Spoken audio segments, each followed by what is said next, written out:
Revs Baseball on WOYK is brought to you by People's Bank, Wellspan Sports Medicine, Shipley Energy, Maple Donuts, Broadway Transmission, Flying Feet, Dasher Investment Services, York Mitsubishi, Kochman Kunkel Insurance Group, Heritage Lawn and Landscape Care, Rudders, Pennsylvania Lottery, Neighborhood SureSave Markets, PSECU, Kona Ice, Smith, Mayer and Little, York County Bar Association, and by Downtown Inc.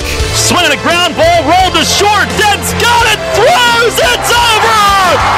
And the York Revolution are 2017 Atlantic League champions!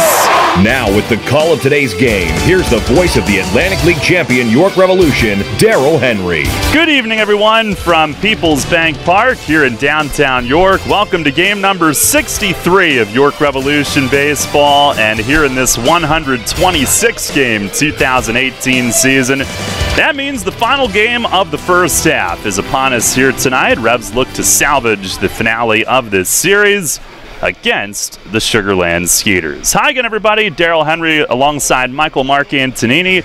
Welcome to Revs Baseball. Another hot one tonight, but a little bit of a break in the heat wave. We may have earned that from the price that we paid with the weather yesterday that came through here and forced a rain-shortened 3-2 loss for the Revs with the game called in the bottom of the sixth inning. They did launch the fireworks here, fortunately. Long after we were off the air last night, they did have the fireworks show for for July for York here at People's Bank Park. But the Revs tonight, Michael, putting the wraps on this first half. We'll get to see Jonathan Sanchez second start and looking to get a win heading into tomorrow when it all starts over fresh, 0-0, and this team does have a history of being able to successfully re-rack and regroup. And the good thing about going into the second half before the first half really ends based on the All-Star break in that sense is that you can get a win tonight in your final game of the first half and then go right into a game tomorrow in the second half and go in with that momentum. So there's that going for the Revs tonight. They've already lost the series, dropping the first two, but a tough loss last night that you felt that the Revs were kind of in control most of that game and had a feeling that they could have and definitely, if they had their final four at-bats last night, could have really put a rally together and take the lead. But chance to get a win tonight, go into the second half tomorrow in good shape, one game over 500, but one game at a time, and it starts with tonight. Well, and it will be Jonathan Sanchez, who went 4 scoreless, giving up just 1 hit in his Revs debut. Fellow big league veteran lefty James Russell goes for the Skeeters. He is 2-2. with an ERA of 2.10. Revs trying to finish the first half above 500. They come in tonight 31-31. Coming up on our pregame, Michael had a chance to chat with Malky Mesa. May not be a hotter hitter in the league right now, and Mesa, who will play defensively tonight as well. He's out there in left field. Big step for him coming off that quad injury. Michael chats with Malky coming up. We'll hear from Mace coming up shortly as well. First pitch tonight is set for 6:30 here in York on Sports Radio 1350 WOYK. Dale E. Anstein is a personal injury law firm that specializes in auto and motorcycle accidents, workers' compensation, and personal injury cases. Anstein has been proudly protecting the injured in Central PA for more than 40 years and is proud to support the York Revolution. At Dale E. Anstein, consultations are always free, and there is no fee unless they win the case for you. To learn more about Dale E. Anstein, or if you're in need of representation, go to AnsteinLaw.com. That's ANSTINE Law.com. This Friday is First Friday in downtown York. Presented by Wellspan Health, First Friday is a monthly celebration of downtown restaurants, cultural venues, and nightlife hotspots. Enjoy live music, food trucks, kids' activities, and more from 5 to 9 p.m. Get to know York again, or for the first time, at downtownyorkpa.com. Presley Ridge believes that strong families are the foundation for strong communities. With compassionate and caring professionals, Presley Ridge offers individual, child, and family therapy in addition to foster care and other in-community services. To learn more about Presley Ridge and their impact on families right here in our community, visit presleyridge.org or call 717-845-6624. That's 717-845-6624. Listen live, on demand, and on the go. Download the new WOYK app on the Apple and Google Play stores today.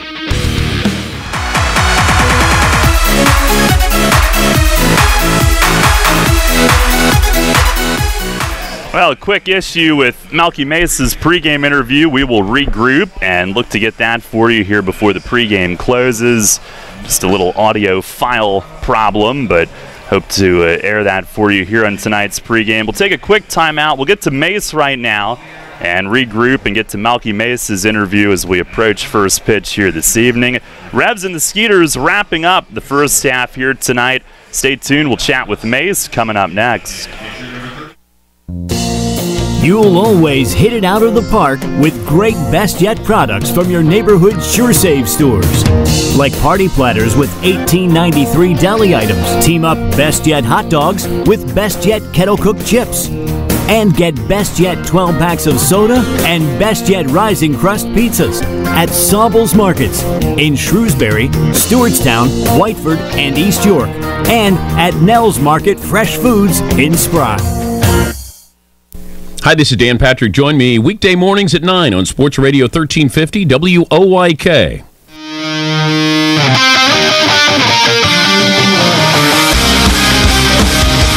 Fans, it's time to go inside the clubhouse for all the latest on your Atlantic League champion York Revolution and tonight's matchup. It's time for the Broadway Transmission Manager's Report. Now, here's the manager of the Revs, Mark Mason. All right, Mace. Well, tough one last night with the rain-shortened game. Robert Carson got off to a great start. Was it as simple as just one mistake that he made last night? That's all it was. He threw some pretty good pitches in there. The hitter before, I thought maybe we could have had him struck out. But that's just part of the game. And credit to Jan Sandy, because he went down and got that ball. So, that's all part of it. The rain shortened thing was, that was a little disappointing because we really didn't know that we were going to get that kind of rain. But it rained for a while. So that's a tough way to lose one. But, that's part of the game. I know player safety was certainly at the forefront of everybody's thinking last night, and my head was down. I only saw the flash peripherally, but how big was that bolt when Burgess was getting ready to hit? Well, there were a lot of bolts during the game. It looks like the spider webs that go across the sky. That went on a couple times from maybe the second or third inning. You could see it starting to build up, but we thought it went around us initially because you can usually tell when you're going to get weather here. It comes from that left field corner down in there, and usually if that stays pretty open, we're usually pretty good, but that filled in pretty quick last night. And no, the lightning was scary. The players were talking about it, and even Inky and I were like, look, if the fans got to get undercover, we should get these guys undercover too. And then as soon as we came off the field, it pretty much started raining, and then it rained for however long, a couple hours or whatever. So, just crazy weather. It's a shame because we have all these things planned here at the ballpark, and then there's been weather issues pretty much all summer. So, and that's besides the game, all the other things that were affected by it. But, today's another day, and go from there. I was just going to say, nothing you could do about it last night, but they combined the 4th of July celebration with a game here for the first time, and the front office, everything they did, great job with the human cannonball and getting the fireworks shot off last night to overcome the weather. Yeah, it was, and that's what I was saying. It was they did a great job, and trying to get everybody taken care of and still have the entertainment. And one thing you cannot control, you can't control the weather. Everybody knows that, and you just got to kind of deal with it and work around it. But it was. I just think it's a shame that all the preparation and everything that went into what they were trying to get done here last night, and for the fans and for everybody in attendance, and you got to get a little bit ruffled with the weather, but still able to get everything done, but maybe just not as smoothly as you wanted to.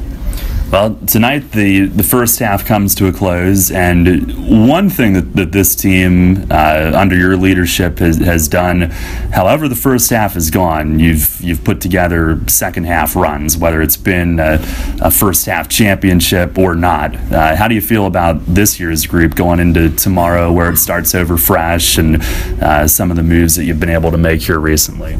I mean, I feel good about our guys. The main thing is we have to stay healthy, and we were not a healthy team this whole first half, and we talked about that yesterday, where 160 days of DL time have been used, and guys have not been available to play. We still have guys down on the DL right now, and we've lost guys to. We lost basically 60-70% of our starting rotation between injuries and guys getting picked up and trying to fill that slot, and then trying to replace bullpen guys because we're putting bullpen guys into the rotation. So, we need to stay healthy. That's first and foremost. I think hitting-wise, we've done a better job than we did at the beginning of the year. I think, and I'm not making excuses, but we were off a lot of days in May, and we were off every Monday, every Thursday. We had rain in there. It would be like play 2 days off, play 3 days off. It was just hard to get a rhythm. So we don't have that problem or that luxury, I guess, in the second half with off days. But baseball's a game you need to play, and you need to get out there and you need to get your reps in and be consistent with what you're trying to do and get your routine down. So I think health would be first. And then, getting guys on the field on a regular basis would be second. And, we're going to make a few more moves here right after the break, and then we'll see where we go from there. Hopefully we can stay intact and make a good push like we did last year. Well, tonight you've got Jonathan Sanchez for his second start. I know you've got to build him up a little bit, but was it even eye-opening to you what he did his first time out? Yeah, I was very impressed, and I think so was everybody else. I didn't know what to expect there. It's just when you're seeing a guy for the first time and he really hadn't been pitching much, coming into that. It was more like bullpens and stuff. So you just know he has a great pedigree behind him from what he's done in the past. But, guys get a little bit older. He's 34, 35 years old, and you just don't know what you're going to get. But he came in. He was in great shape when he walked in the door, and he was touching 92, 93 in that first outing, and I don't think he walked anybody, which was real impressive for not facing hitters for a while. So, he can be a really good asset for us, and maybe this can get him back to the big leagues too, because after his first start, we already had teams calling, so it doesn't take long for the word to get out when certain guys go back to play. So hopefully he'll have a good game tonight, and we have some guys available behind him that can bail and piggyback and that kind of thing, and go from there. We'll wrap it up with the lineup tonight, and you've got Melky in defensively in left field. Is that a huge step for him, or do you play with the kid gloves still, or do you feel like he's out of the woods? Well, I don't think he's out of the woods yet, but, with the things that we're going to have going on here in the second half, it's important that I'm going to have to be able to put him out in the field, at least 40-50% of the time when he's not going to DH. So we're going to have to be able to rotate that DH spot around in the second half. And I had to get Travis out of there tonight. I know he's been messing with a little bit of a hamstring. It's not terrible, but he's out there every night, and we need him this weekend in Southern Maryland because there's a lot of ground to cover down there. So I figured it'd be a good opportunity to give him the night off. Let's get Melky out there and see how he comes out of this tonight after running around, and that'll give us a chance to see Dotel in center field too. So it's kind of a little of an experiment, but the game really doesn't mean much with the half already being over. So I figured let's take a look and see what we got. All right, Mace, thanks a lot. Good luck tonight. Yep, thank you. All right, Revs manager Mark Mason on the Broadway Transmission Managers Report. Dougie Smalls is down in the dugout here in the Sandlot night. He is our on-field host tonight, as the Sandlot night is our theme this evening. And we do have Michael's Melky Mesa interview queued up now, so we'll roll right into that here before first pitch. Michael Mark Antonini caught up with maybe the league's hottest hitter, who is in left field here tonight, no longer just DHing. Caught up with Melky Mesa after batting practice earlier this afternoon. Michael Marcantonini back on the pregame show tonight on WOYK. I'm joined by Revs outfielder and designated hitter Melky Mesa. Melky, thanks for taking the time today. Anytime. It's a pleasure for me to be here. Yeah. So first question I want to ask you is about tonight specifically. You're in the lineup in left field. You're only your third game in the outfield this year. You've been dealing with a quad injury for a little while that's prevented you from playing outfield. Is it ready to go, and is this going to be a regular thing? Are you ready to play outfield regularly right now? I feel like I can do my best right now, so I just going to do what I know, like play defense, put a good show out there. So just control what I can control and see what happens. You started the year off, the first game you played, then you end up coming up lame with the hamstring, had a tough situation with that. You were out for a little while, then the quad. I mean, how difficult has it been for you dealing with these injuries off and on while you're still in the lineup? It is hard to do it, but it's something like you gotta find a way to play it, and just find a way to keep grinding, because I get nothing sitting in the bench here, so I just try to do my best. At least I be a good DA so far, but I don't want to be there like the whole season. I want to play defense, because that's what I can prove that I can keep playing baseball. You've been hitting really well at the plate lately, over 300 for the month of June. You have 4 home runs in your last 2 weeks. Have you been working on anything specific at the plate or in the cage, and is that something that's led to the success recently? I've been doing the same stuff that I've been doing from the beginning of the year. It's just when something's happened, you got to take advantage. It's just like if you continue working the way you work, something good's going to happen then. You don't know when, you don't know how, but something's going to happen. You guys are 1 game over 500 right now. There's been a lot of adversity that this team's had to deal with in the first half, but what's the vibe around the team right now? I mean, guys excited for the second half and ready to get on a roll? Yeah, we're playing good from the beginning of the season, but now the second half we feel like we're gonna put everything together. We want to go back to win the championship, so that's what we're looking for right now. This is your first season in York. How are you liking it so far through half a season? So far, so good. I got nothing wrong about it so far. I enjoy every time, every moment that I have in here. It's good to me so far. Well, it's easy to tell when you're having fun out there, Melky. But I appreciate the time here, and thanks for coming on the pregame show. Thank you. Anytime.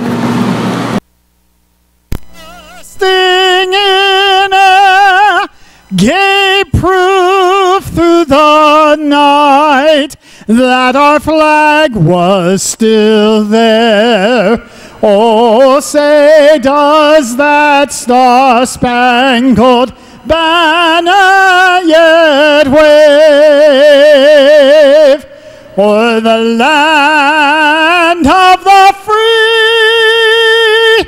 and the home of the brave. That was Ben Crone with our national anthem as we roll right toward first pitch tonight. Melky Mesa joining Michael earlier. Our thanks to him as he is out in left field. Revs have taken the field here tonight for the final game of the season's first half, and Jonathan Sanchez making his second Atlantic League start. Lineups tonight brought to you by Flying Feet. For the Skeeters, it will begin with Barrett Barnes in right field leading things off. Colin Walsh, the second baseman, bats second. Matt Chavez at first base will hit third. Cleanup man is Anthony Jansanti playing in center field. Dennis Phipps, the left fielder, bats fifth. Derek Norris will DH and hit sixth. Batting seventh at shortstop is Alvaro Rondon. Javier Betancourt at third base hits eighth, and Josh Whistler will do the catching and hit ninth. Again, Barnes, Walsh, Chavez, Jansanti, Phipps, Norris, Rondon, Betancourt, and Whistler for the Skeeters here tonight, facing Jonathan Sanchez. For the Revs tonight, they will go with Jared Mitchell in right field leading it off. Alexi Casillas, second base, bats second. Hitting third in center tonight is Wellington Dotel. Melky Mesa in left will bat in the cleanup position. Michael Burgess Sr. will DH and hit fifth. Zach Wilson at first base is batting sixth. Jose Cuevas, the third baseman, bats seventh. Ryan Dent At shortstop will hit 8th, and Luis Cruz does the catching for Sanchez and bats 9th. Again, Mitchell, Casilla, Dotel, Mesa, Burgess, Wilson, Cuevas, Dent, and Cruz for the Revs. They will be opposed by James Russell. First, Sanchez is ready to go, and on Saturday retired his first 9, struck out 5 of those 9, struck out the side in the first inning. That's all that the veteran did to endear himself here in York, and the only hit allowed in 4 scoreless innings was an infield hit. Didn't walk any. He hit 1 batter. That was the only other base runner, and struck out a total of 6 in his 4 innings of work. Set to go for start number 2 as Barnes is in there. And our Dasher Investment Services first pitch is taken low. We are underway. First pitch coming right on time tonight at 6:30 stadium time. And final game of the first half is underway. Barnes hitting at 263. Here's the 1-0. And it's right over for a called strike at 90 with 2-seam movement. Our plate ump tonight is Silvio Martinez, James Clayton at first base, Brian Page at third. And Sanchez, who goes from the stretch, he comes home and paints the outside corner. Strike called. He's ahead 1-2. Barnes, a patient hitter, among league leaders in walks. He's also tied for the league lead in times being hit by a pitch. Has 4 home runs for the year. Here's the 1-2. And a swing and a miss. Sanchez starts his second start, the same as the first. It's a slider for strike 3. A K to begin the night. Picking up right where he left off. John looks good to start. And again, a guy who hasn't pitched regularly in season. He's just been a winter league guy for the past few years. It's good to see him having some success out of the gates, really, with all 3 of his main pitches. Now Colin Walsh, switch hitter batting right. He takes low and in. That one at 92. Walsh hitting at 275. No home runs, 13 driven in. As Sanchez kicks at the spike cleaner behind the mound. Walsh had a 21-game on-base streak snapped here Tuesday night. Had the night off last night. Pitch is swung on, fouled over the roof, first base side.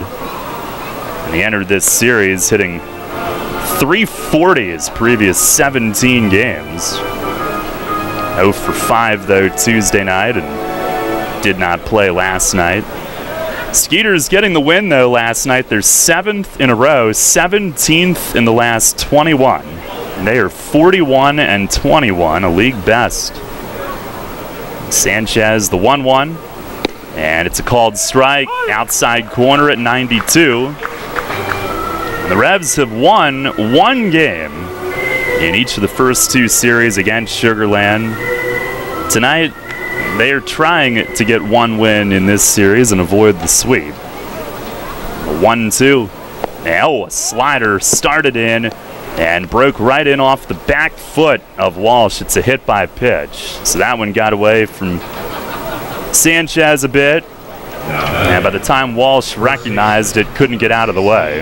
It'll be a 1-out base runner.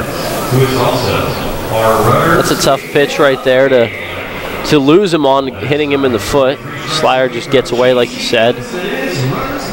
Sanchez hasn't had to worry about runners on base much at all. I mean, I think he only allowed just the 1 base runner his last time out.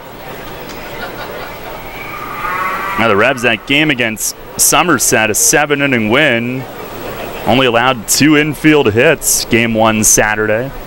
Here's Matt Chavez and a move to first, back standing as Walsh.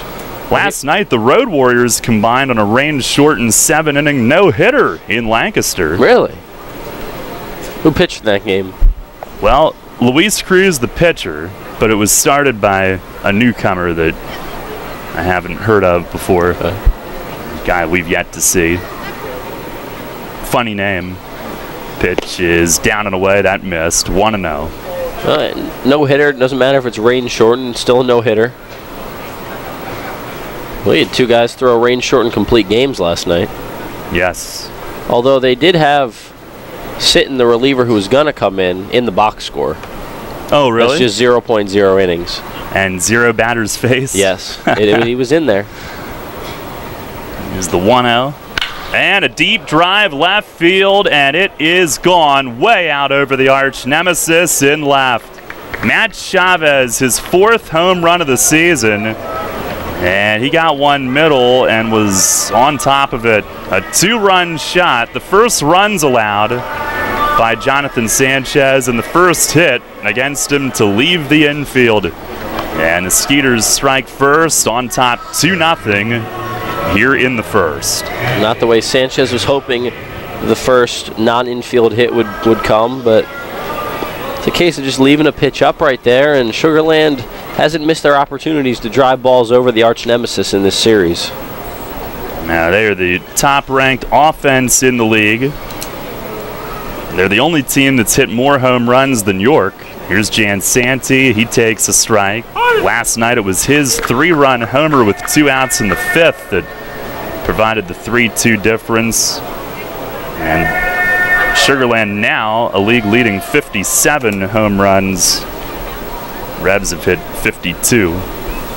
0-1.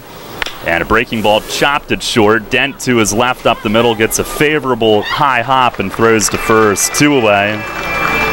Jan Santee, who's been red hot, is retired. Our weather tonight brought to you by Heritage Lawn and Landscape Care. The board reading 89 degrees at the start. Fair skies, mostly clear, a little bit of cloud cover off in the distance. No real threat of rain tonight. Here's Dennis Phipps. Breaking ball misses high. Had some passing showers earlier in the day. They were on tarp watch, but product of the heat recently. Just a couple pop-up things that move by. There's the 1-0. And a slider. He got that one over for a strike. It is just a little cooler here tonight. It's really cooled off all the way down to 89. All the way down. It's the 1-1. And that missed away. A fastball. Phipps hitting at 280. 6 home runs. 20 knocked in. You need a jacket in here, Daryl? Since it's gone all the way down to 89? Well, I have a clean one at home. One just went through the wash, so I'd be all set. Can't remember the last time I wore long sleeves. There's a swing and a foul back upstairs. Haven't done it here in quite some time. Yeah. There was a time this year where we were wondering if it was ever going to warm up. Yep. Hard to believe. 2-2 now on Phipps. Here's the stretch from Sanchez. He fires. And a liner golf toward the corner in left field. That will land just foul. Right down near the corner of the arch nemesis. Slider down. He went down to get it. Just a little bit early on it. Phipps in this series is 3 for 7. Double and a couple of singles. Revs just 2-6 against Sugar Land coming in, 1-4 at home. Last year they ended up with their best year head-to-head. Now this is pretty much the team they've struggled with the most historically, as Phipps asks for time and backs out. And it's no longer Gary Gaetti pushing the buttons for them. He'd been the manager every year till this year. Pete Incaviglia. 2-2, and a chopper foul down to Juice Gums coaching at third base as he makes a slick grab on it. By the way, the Skeeters in their black jerseys with the white and blue stripes. Revs in the alternate whites tonight with the blue and gold shoulder stripes. Cursive Revs script across the front. Sanchez ready, he fires. Swing and a miss. Slider got him. 2 strikeouts for Sanchez in the first inning, but a hit batter to Walsh, and Matt Chavez following with a 2-run homer at the end of a half inning. It's the Skeeters 2 and the Revs coming up. Are you one of the many people that has a 401k that is eligible to roll over, but you just haven't done it yet? Maybe you're not sure where is the best place to put it. I'm Tom Dasher of Tom Dasher Investment Services. I specialize in helping you getting your 401k and IRA money parked in the best place for you. So if you haven't rolled your 401k yet, or if you're not satisfied with your IRA, call me for a consultation at 487-2096. That's 487-2096. And check out my website at tomdasher.com. Sports injury? Walk into WellSpan Urgent Orthopedics for immediate care. No appointment is ever needed. Our orthopedic and sports medicine specialists are here to treat you. Visit wellspan.org/urgent orthopedics today for hours at our York and Hanover locations. There's a lot of talk out there about good health care. We all want a good plan. But step outside and take a good look at all those beautiful trees and shrubs in your yard. Do you have a plan to maintain their good health? Heritage Lawn and Landscape Care has a veteran staff of 12 fully licensed and trained tree health care professionals to rely on, including 10 certified arborists and 3 PA certified horticulturalists. So don't let your trees and shrubs fend for themselves against Mother Nature. Visit heritagelawnandlandscape.com and get world-class care right in your backyard. The Revolution plays here. Play ball! The new Sports Radio 1350.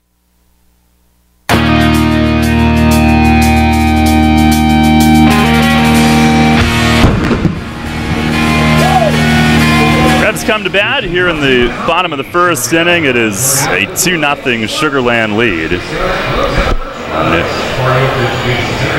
The home run by Matt Chavez in the top of the first inning. Revs facing lefty James Russell, who they beat a couple of weeks ago by way of a 3-run homer from Michael Burgess. The only damage they did against Russell, who's pitched very well. 2-2 with a 2.10 ERA.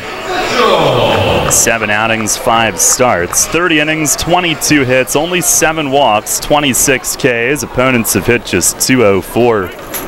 And Jared Mitchell leads off. First pitch from the bearded southpaw is over for a strike. It's a hot night for a beard like that. And he pitches in Texas, but he seems to prefer it. He fires, and a swing and a foul down the left field side and out of play. Mitchell coming in, 248. Second in the league in runs and walks. 2 big categories for a leadoff guy. Last night got on in the first inning, scored. Scoring for the 11th time in his last 13 games. It was the wind and the pitch. And it breaks just off the plate away. Good eye. Russell here in York a couple of weeks ago. 6 innings, 4 runs, only 3 earned. Burgess did the damage. The 1-2, and it misses inside, a fastball. Mitchell, Casilla, and Dotel, the top 3.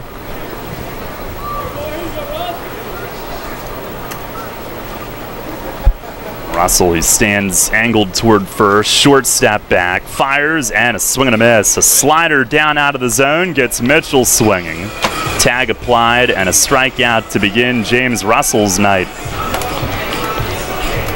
Another tough lefty that the Revs have to face. They've dealt with a handful of lefties recently. At Dwayne Below a couple nights ago. And the first game of this series,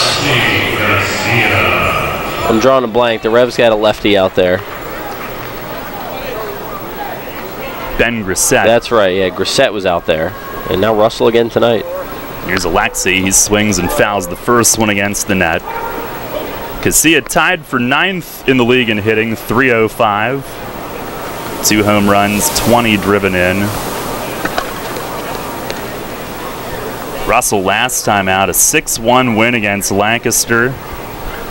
Midweek last week, 7 innings, 1 run, struck out 7. Here's a swing and a drive, right center field, hit well. Jansanti going back though, and he'll track it down as Casilla hit it hard over toward the opposite field in the gap. But in the air long enough for Jansanti, 2 away. I think Jansanti thought that ball off the bat wasn't going to be hit as deep, but he was going straight over, then had to cut back a bit. But Alexi trying to pick on a high pitch there. He was hitting the ball well in BP today. How was BP? I couldn't quite get to it today. Yeah, I mean, it was good to see the guys out there. It's been a while since they've taken BP on the field. There's a strike in on Dotel to begin things. I think it was, what was it, Tuesday in Long Island last week, Mace told me? Yeah. It's the wind and the pitch.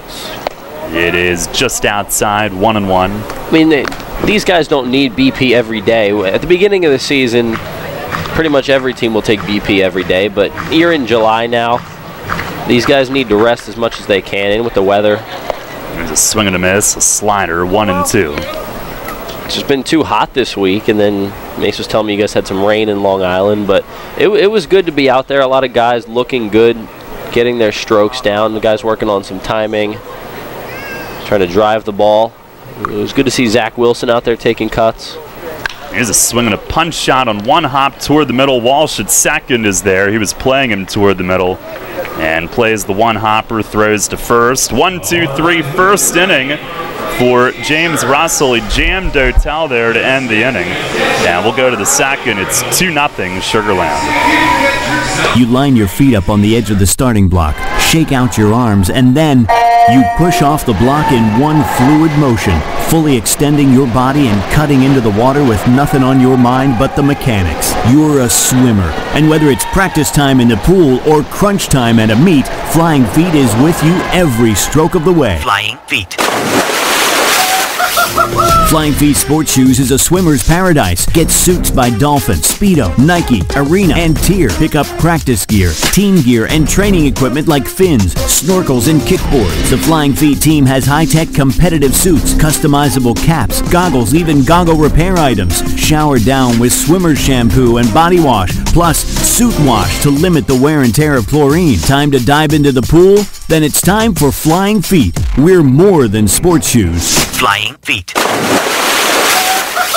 1511 Mount Rose Avenue, York, just off exit 18 of I-83 next to Battery Warehouse. I'm a meal delivery engineer, a server, and I love it. But now, with Keno from the Pennsylvania Lottery, this place is livelier than 2-for-1 app night. See, while I guide my guests from nachos to gnocchi, they're picking numbers to win cash with drawings every 4 minutes. Keno's fun, exciting, and goes with everything on the menu, except maybe the 4 alarm fries.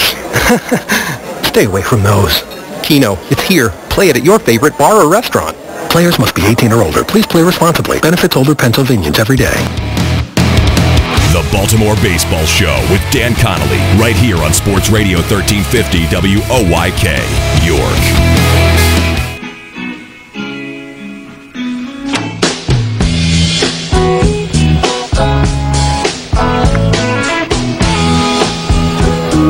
Head of the second inning, 2-0.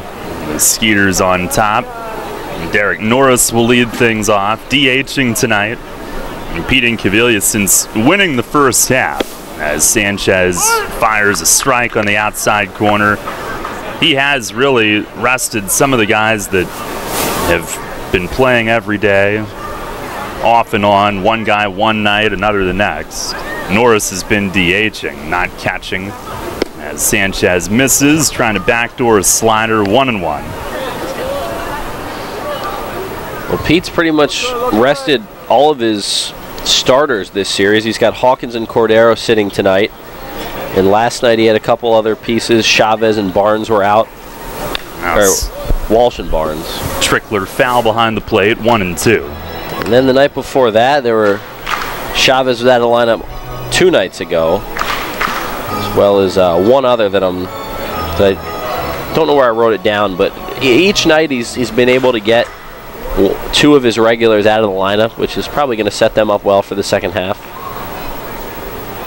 Pitch from Sanchez, backdoor slider dives low, 2-2. He has played Betancourt and Whistler every game in this series, 2 guys that didn't get much time throughout that first half title chase. Norris is up to 262. He's been hot. Against York, he's hit 367. 2-2, and it misses outside. A change up there.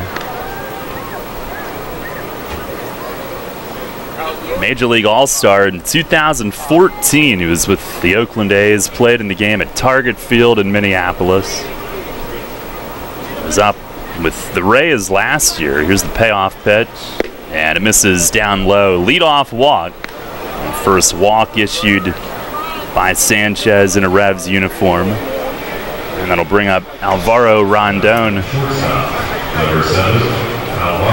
Sanchez, in his big league career, he would not give up many hits. He was hurt by walks at times, but he was a low hit total, high strikeout total guy earlier in his career. It's certainly indicative of having really good stuff. And one night in particular, a no-hitter that he authored is a ball down and away on Rondon showing bunt. July of 2009, no-hit the Padres, the first no-hitter in AT&T Park history.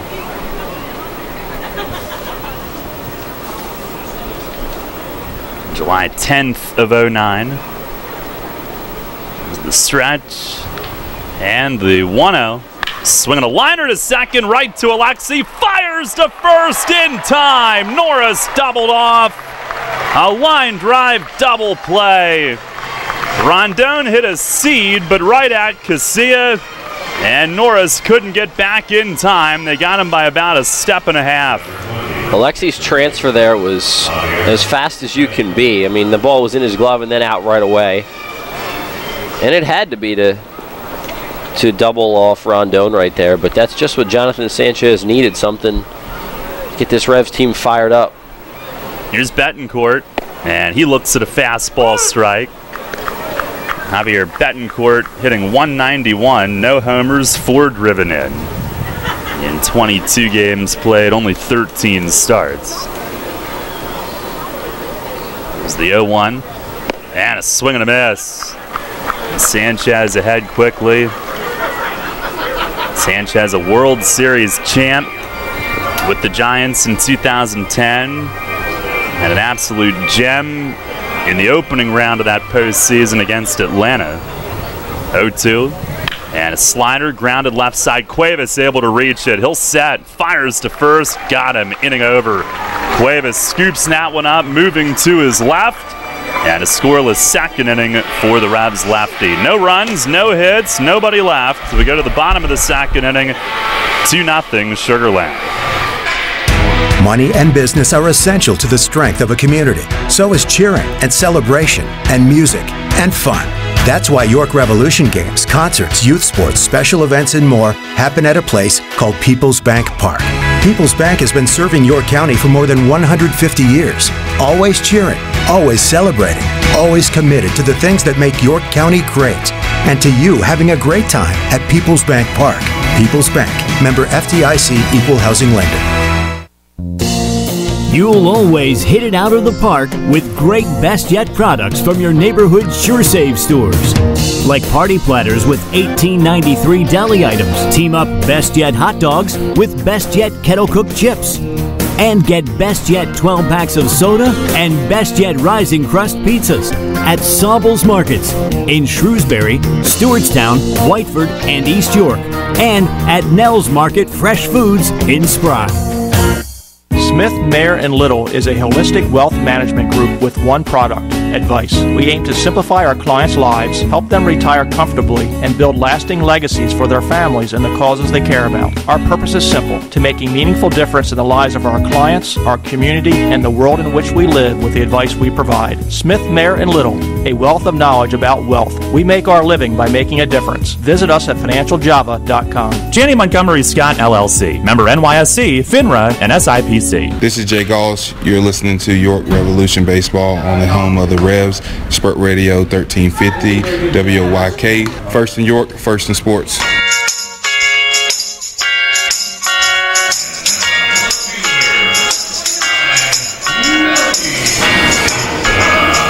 Head to the home half of the second inning, 2-0, Sugar Land in front. And Melky Mesa, who was kind enough to be Michael's pregame guest, will lead things off. I don't know, there's a hotter hitter in the league. He takes the first pitch strike. Comes in tonight, 345 with 6 home runs, 25 driven in. The big thing tonight is that he plays in left field. get him in there defensively. Pitch is just outside. That missed. It is 1-1. It was really good to talk to Melky before the game. He's always a fun guy to chat with when I pass by in the locker room or see him on the field during BP.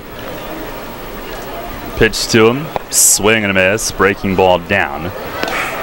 He's hitting .438 the last 17 games. I mean, that's a fairly long stretch. That's pretty much 3 weeks given a handful of games that he had to miss. The 1-2, it is just off the plate away. Good eye there. Well, he's been awesome, and it's tough to just be a designated hitter. You're not in the flow of the game. You're only on the field the 4 times that you come up to bat that night, and it's a lot different than being a regular in the field. Changeup just missed low there. Another good eye. And he is seeing the ball well, obviously, given the production that he's had. He works at full. Just the 3-2. And a swing and a miss. Russell with the slider down and in. It's the first time that Mace has played defensively since May 22nd. And only the 3rd time all year. I had to laugh because it's Sandlot night, so they have some fun with the video board, and Wendy Peppercorn was up on the on the board next to Melky there. Oh, now they got the dog. What's the dog's name in that movie? Did they ever say? Hercules? Is it? Yes. Hercules, right? Yes. Yeah. Yep. That's what it is. Here is Michael Burgess Sr. First pitch is a called strike, outside corner. Wonder if anyone has their PF Flyers on tonight. You see, earlier this year, Ben Zobrist wore black PF Flyers one game. Did he really? And then Major League Baseball, fined him for wearing them because they go against the shoe code. Oh. Here's a high chopper toward first. That's foul. But the new report is that Major League Baseball is going to loosen up on the dress code in terms of the cleats. But yeah, he wore them, and from what I understand, it's something that he's done for quite some time now. I think it might be Sunday day games at home or something like that. Every once in a while, he'll break out the PFs. 1-2 on Burgess. Here's the wind and the pitch. And a swing and a ground ball. Right side, it'll get through. Base hit. Revs' first hit of the night. First base runner of the night. And a couple of weeks ago, against Russell, 13 days ago, Burgess against him was 2 for 3 with a 3-run homer. He adds another hit against the left-hander here. It's great to see Mike continue to swing the bat well. It wasn't just a 1-week thing. He's really been locked in over 2+ weeks now. And it's not just home runs. He's knocking singles around the field. He's going gap to gap, left center and right center. Now Zach Wilson, his second game back. First pitch, he swings, got jammed, fights it into the stands down the first base side. Bloop foul there. Wilson at 245, 4 homers, 22 driven in. And he was battling the groin pull, trying to play through it. He was actually hitting pretty well his last few games before being shut down, which I think was for the best for him.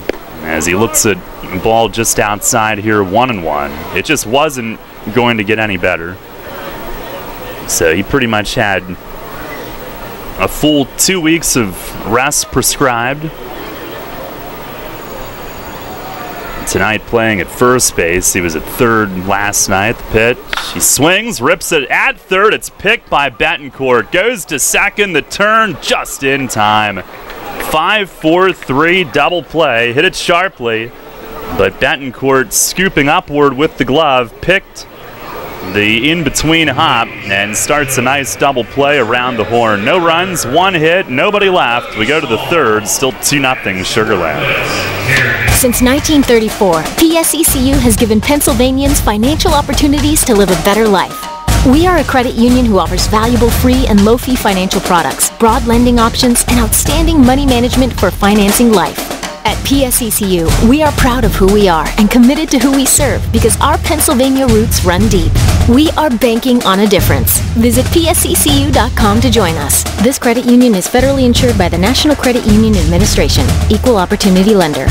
This Friday is First Friday in downtown York. Presented by WellSpan Health, First Friday is a monthly celebration of downtown restaurants, cultural venues, and nightlife hotspots. Enjoy live music, food trucks, kids' activities, and more from 5 to 9 p.m.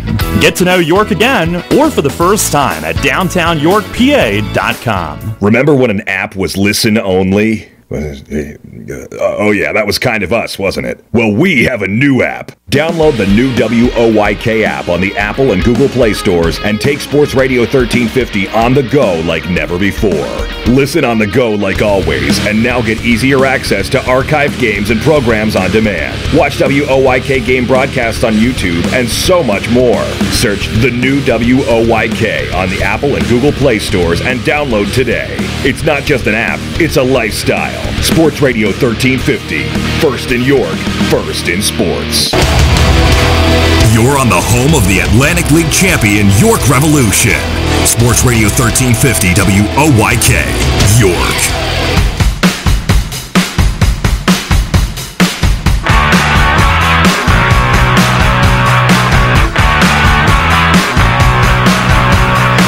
Head to the third inning, 2-0. Skeeters lead it on the home run from Matt Chavez in the first. Josh Whistler will lead things off, and the rookie a big hit in last night's game, a fifth inning, 2-out single.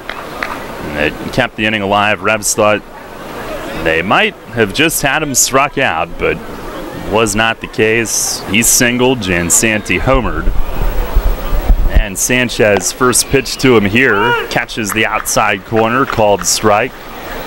Whistler in 4 games played, 2 starts, 1 for 6 at the plate. Let's have a couple of walks. It's the 0-1, and it misses in the dirt, skipping up off of Cruz's mitt. 1 ball, 1 strike. Whistler, Barnes, and Walsh to the plate this inning. Shadows have pretty much gotten to the mound. Everything from the shins up on Sanchez is still sunlit. And that ball will be going into shadows. He fires and misses down and away. 2-1. Age 35. Lefty from Mayaguez, Puerto Rico. He has competed for Team Puerto Rico in the past. Pitched very well at the World Baseball Classic the 1 year. Alrighty, the 2-1, and it misses up and outside. Daryl, I don't know if you've had a chance to talk to Jonathan with his hat off yet, if you've seen him without a hat on, but he's got the blonde dyed hair on the top. Team Puerto Rico did that during the last World Baseball Classic. What was that, 2017? That's right, yeah. Yadier Molina and Lindor and Correa at the front of that. 3-1. And a bouncing ball to short. Dent will wait back, gloves the letter high hop, and fires to first. 1 down. Yeah, it did remind me of something that a team had done. You're right, but 2 and 2 together. Yeah, that was their big thing. Everybody going with the blonde hair. Pelo Rubio. His has some pretty heavy effect to it. His is pretty blonde. Yeah. Not just a highlight or two. No, it's the whole top. It was Barrett Barnes who struck out swinging his first time. First pitch is hit high in the air, left center field, not deep. Dotel coming on, gives way to Mesa. Melky Mesa's first chance defensively since May, and he's got it, and he holds his hands up in celebration of his first putout in quite some time, pumping his fists toward the dugout. 2 down. Well, I mean, hey, this is an accomplishment for Melky. He's been able to hit, but that's just been about it. So for him to go over in the gap and get a ball that wasn't hit hard, so he really has to charge on that one. That's a nice play right there.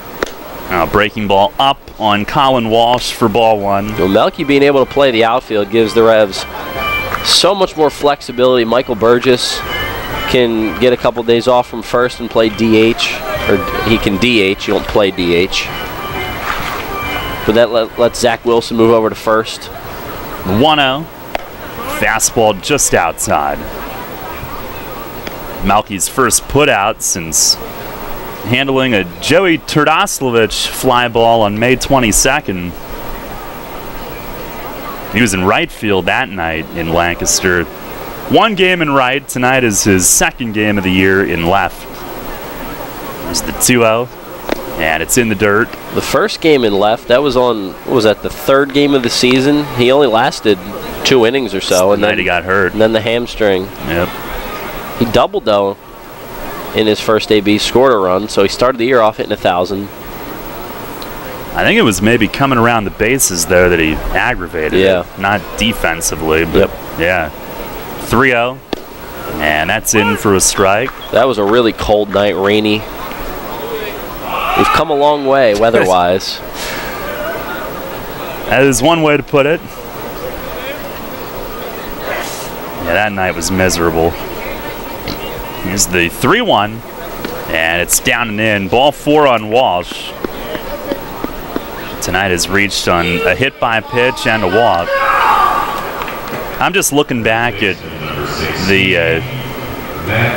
the game time temperatures from that time of year.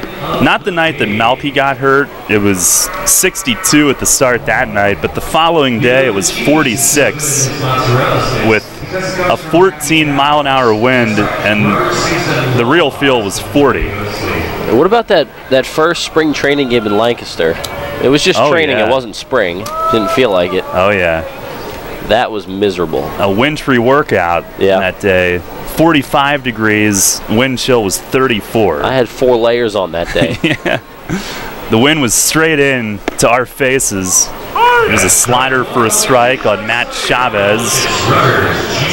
But you know what? It was almost better than having the sun come beating down in that booth. Over there, yes. Yeah. I would take. Not anywhere else, because that's what happens over in Lancaster, the sun. I would take the Arctic conditions over there. Chavez, the 2-run homer in the first. Pitch is high and away. He is the K-man tonight. So that is not off to a particularly great start. Home run is 4th of the year. 2-0 Skeeters here in the 3rd inning.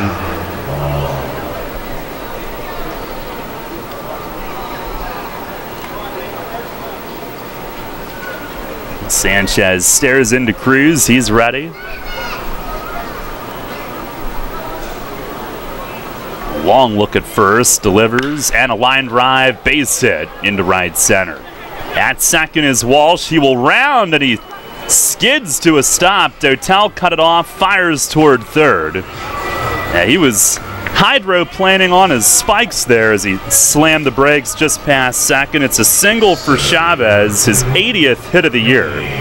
Second most in the league, and he ripped that ball. He's got a home run and now a single tonight. He scorched that one. That's about as hard as you can hit a single up the middle. Staying towards the right side of second base right there, a good approach. Dotel doing a good job in center tonight. Being able to cut that ball off, keep Walsh at second. Now it's Anthony Jansanti, grounded to short his first time. 2 on, 2 out. First pitch fastball just missed. Down and away, Sanchez punches his glove. He wanted it. It's a 2-0 Skeeters lead here in the 3rd inning. Jansanti, who's hit .348 against York this season. And the home run last night, the big hit in the game, his 10th of the year. Tied with Burgess for 4th in the league. 1-0. Breaking ball slipped. Cruz had to reach way up above his mask to grab that. Now a 2-0 count. Jansanti, an aggressive hitter. He likes to turn it loose early in the count and try to pull it. His last 9 games now, hitting .545. 4 homers, 12 driven in the last 9. Just put them on. Yeah, that is insane. Sanchez ready. Here's the 2-0. And a foul tip back to the net. And Sanchez challenged him. Fastball. Jansanti tried to back leg it. Only a foul tip. 2 balls, 1 strike.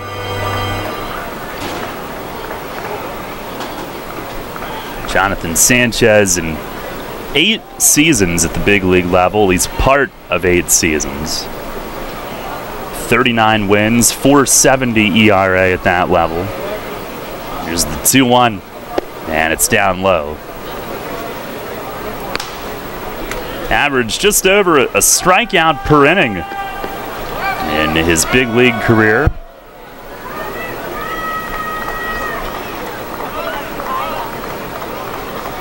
He was 8th in the National League in strikeouts in 2010, led the league in opponents' batting average that year. Opponents hit only .204 against him. That was his best season. A look back, now the 3-1, and he hits the outside corner with it. Got the 2-seamer over, strike called, it's full. Luis Cruz steps out in front of the plate, lets the infield know the runners will have the head start here. Sanchez during that 2010 season, 13-9 with a 3.07 ERA. He's ready. And the runners go. Payoff pitch is just down and away. Now another close one, but Jansanti walks, and that'll load the bases with 2 outs. I see we're doing this again. Yeah, with that pitch not getting called on the outside corner. That's there. It really depends on the umpire's zone, but that's a borderline pitch. Fletch will pay a visit. Well, Sanchez just not as sharp tonight. He's already walked 3. That hit by pitch too was rough because he had 2 strikes on Walsh in the first, and then the 2-run homer after. But like I said, just not as sharp tonight as he was his first time out. He was razor sharp on Saturday. Silvio Martinez will jog out and try to hurry up the visit. And again, Sanchez does need to get built up. Despite how dominant he was Saturday, 4 innings is what he worked. Revs do have some bullpen activity here. He's at 50 pitches now. I think Fletch is having a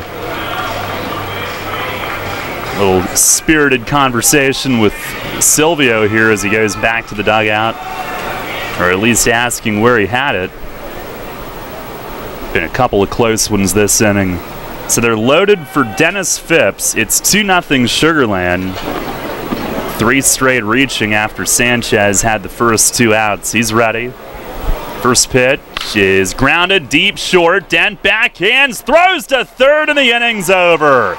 He was going full speed toward third to get to that backhand play, and tosses right to Cuevas, who was at the bag. Inning-ending fielder's choice. No runs, 1 hit. Bases left packed. We go to the bottom of the 3rd. Still only a 2-0 Sugarland lead. Rutter's has all your favorite seafood options. Tavern battered cod sandwich, crispy fried shrimp with bada bing dipping sauce, flavorful crab and corn chowder, just to name a few. Rutter's Seafood. One try and you'll be hooked. Rutter's. Why go anywhere else for seafood? Feelings of stress, sadness, or anxiousness can be signs of depression or other mental health issues that should be addressed. If life seems too difficult to manage, Presley Ridge can help. Call Presley Ridge today, and our team of compassionate mental health professionals will help you enjoy your life again. Presley Ridge offers mental health services for all ages in York and Harrisburg. Make an appointment today. Call 717-845-6624 or visit presleyridge.org/outpatient. Remember rushing to the newspaper in the morning to read all about that Revs game from the night before? Was it? Yeah, that was a long time ago. We barely remember that too. Sports Radio 1350 is your home for local sports, and we're taking care of that news void in your life. Get your York Revolution game articles delivered right to your inbox every morning, courtesy of WOYK. Simply log on to YorkRevolution.com and click to sign up to receive daily game recaps right to your inbox. Keep up to date every day as the York Revolution go for another Atlantic League title. We're your source for local sports. Sports Radio 1350 WOYK. First in York, first in sports. Rutter's Hot Dog Extravaganza is here. Rutter's Kunzler hot dogs and brand new corn dogs are only 2 for $2. Our amazing Kunzler bacon wrapped cheddar dogs and sausages are only 2 for $4. Earn 2 cents on fuel for every deal purchase. Must scan rewards card. Rutter's, why go anywhere else? This is Luke Westfall. You're listening to York Revolution Baseball on the home of the Revs. Sports Radio 1350 WOYK. First in York, first in sports.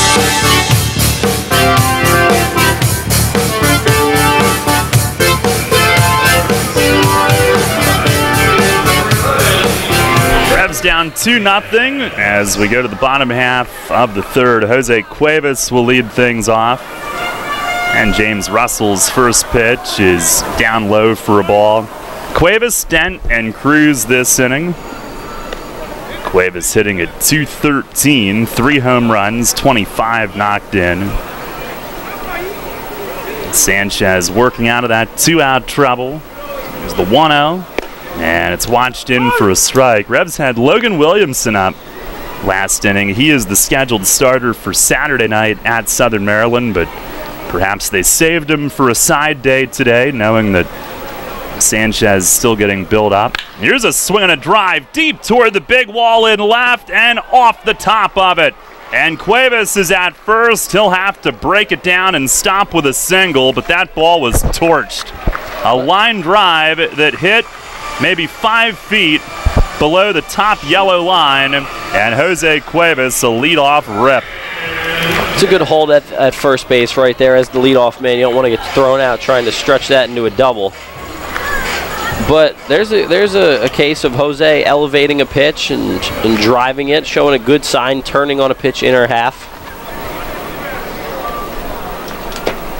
Here's Ryan Dent. The video board has Smalls on it with that giant hat and the black eye as Dent takes a little bit high.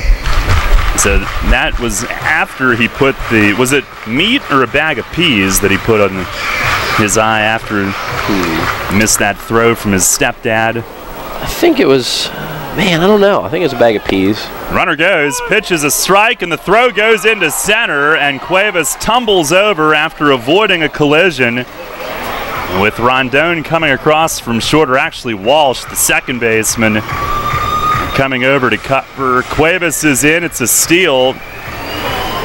And he is at second base with nobody out. The 100th steal of his career, third this season. Well, I'm happy he finally got number 100 there. I put that into game notes a couple weeks ago with a couple other upcoming milestones, but happy one of them came to fruition. But Jose, I mean, he almost got drilled by that throw. Good throw would have had him. Didn't really get a good jump, but it worked out. Yeah, that was a little dangerous. But he's at second, no outs. Here's the stretch, the 1-1 to Dent. And he swings, fouls it back over the roof. Dent 7 for 14 his last 4. But he's been hot and trying to get the Revs on the board here in the early going in this one.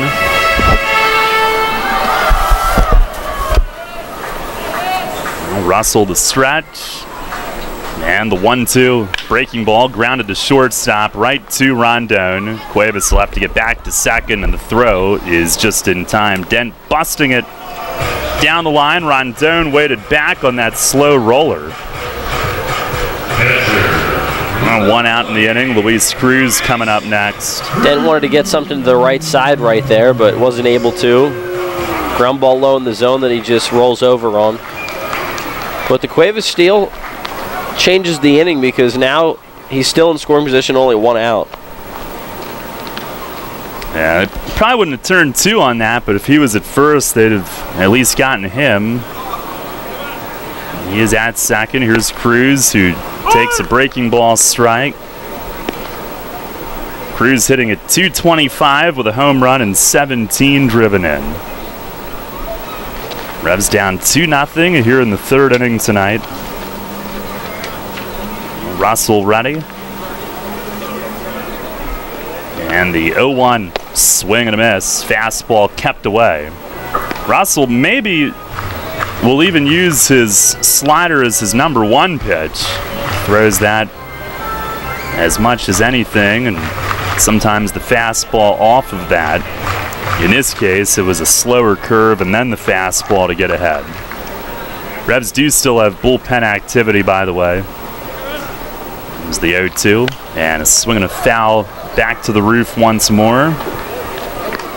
Russell, 32 years old, 6'4" lefty. Drafted a couple of times by Seattle, but stayed in school, and then did sign out of University of Texas in 07 when the Cubs took him in the 14th round. He deals. And a swing and a miss. Off the glove of Whistler, though. It rolls back. Cuevas will move up to third, and Cruz had no idea. And Whistler now throws to first. Here comes Cuevas, and he's going to score! And the Revs are on the board. It's a 2-1 game. And what a crazy play that was. You had Cruz, who had no idea that it had gotten away. But once he got the hint, him going to first drew the throw. Whistler took his time with it, and Cuevas wasted absolutely no time. He hustled to third initially, and he was ready to bolt home and slid in ahead of the return throw from Chavez, the first baseman. Yeah, that's what you call stealing a run right there. And Whistler could have held on to that ball, but then it's a first and third situation with only one out. So he got the second out for his team. Here's Mitchell. He skies the first one foul down the left field side. Revs on the board, 2-1. Base is empty, 2 outs. I guess it's strikeout 2-3. And either a wild pitch or pass ball. Here's a ball in the dirt. That skips away. It will be a pass ball.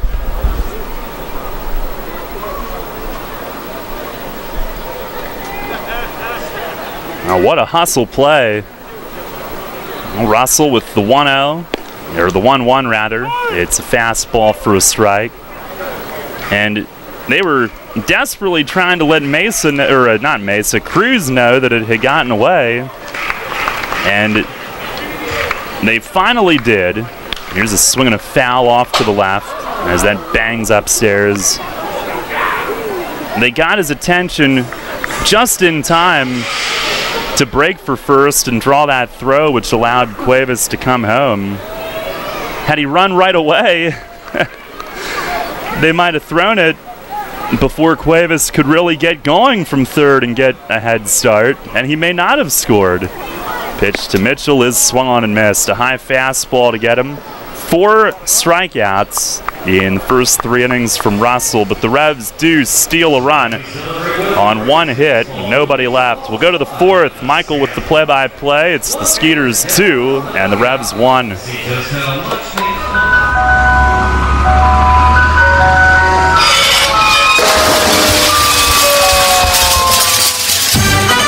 Tired of hearing that music? Especially when you already have that same ice cream in your freezer. Try something new and amazing with Tropical Shaved Ice. On Monday morning after the big company event, do you want the buzz down the hall to be, how awesome was this year's company picnic? Then crush boredom and bring on Kona Ice with over 32,000 flavor combinations. This is not your typical lackluster snow cone. Their flavors are bold and delicious. Fuzzy Navel, Margarita, Blue Hawaiian. Kona Ice is dairy-free, gluten-free, and they even offer flavors that are sugar and dye-free. No party is too big or too small. They can serve up to 1,000 people per hour. They have party packages starting as low as $100. To add more excitement to your next event, find them online. At Donegal, we understand there are many costs associated with running a business. That's why Donegal works with you to provide quality insurance products based on your business needs, and why we deliver that insurance at a price to fit your budget. Call your local independent Donegal agent today and discover why, when it comes to insurance for your business, Donegal is a better value. Contact Kochman Kunkel Insurance at 717-854-0300 or stop in at 3217 East Market Street, York. Locally owned and operated by Pam and Rudy Kochman. Kochman Kunkel Insurance. Local sports on WOYK are brought to you by Maple Donuts, a family tradition since 1946. The Baltimore Baseball Show with Dan Connolly, right here on Sports Radio 1350 WOYK, York.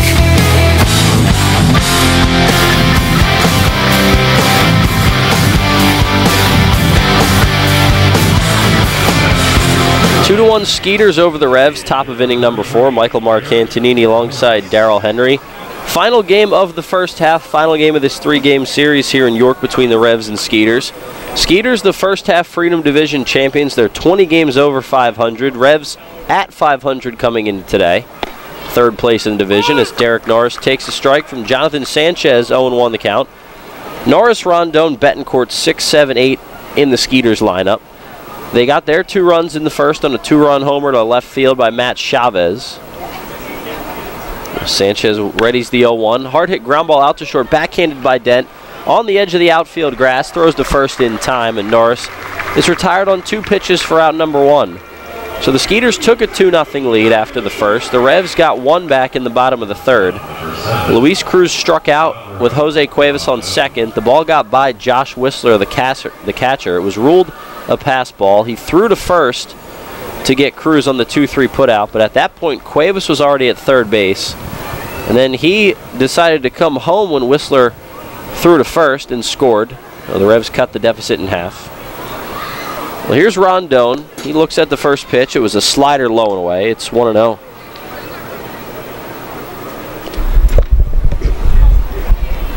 Rondon 0 for 3 with 2 stolen bases in last night's rain-shortened game. Back at short again tonight. Left on left right here, the 1-0 pitch. Hard hit shot into right center field for a base hit. Just past Alexi Casillas' outstretched glove. 1 hop on the infield dirt and then into the outfield grass. So a 1-out base runner for the 8-hitter Javier Betancourt. Rondon had lined into a double play his last time up, so he's hit the ball hard twice. That's hit number 3 in the game for the Skeeters. They haven't had a lot of hits over the past 2 games, counting tonight and last night. Just 4 hits last night, but the 3-run homer was enough to give them the win.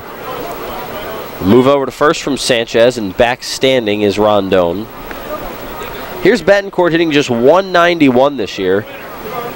Hard to find many Skeeters without good batting averages. It seems like everybody's either up over 300 or at least over 260. Best offense in the league so far this year. As Betancourt takes a strike on the outer half, 0-1. Skeeters came in with a team batting average over 270. They're pitching an ERA just over 3. Both have been excellent for Sugar Land. Another move to first, and again back standing Rondon. 2-1 lead for the Skeeters, top of the 4th. Here in Peoples Bank Park, another warm night for a ball game. And I say warm tonight, it's still hot by normal standards, but it's been scorching hot the past few days, so this doesn't feel as bad. Time is called by Luis Cruz, the Revs catcher. Sugar Land a 274 team batting average coming in. That's 9 points higher than Lancaster in second place in the league. They also lead the league with a 3.08 team ERA. Next closest is New Britain with a team 3.48 ERA. Not particularly close in that department. Another move over to first, and this one gets by Zach Wilson. Not a good throw from Jonathan Sanchez. Rondon picks up second on the throwing error. He'll take a big turn but stop there. Wilson goes over toward the Revs bullpen to corral that ball. It'll be an E1 throwing error on Sanchez. And that puts a man in scoring position with 1 out for the Skeeters.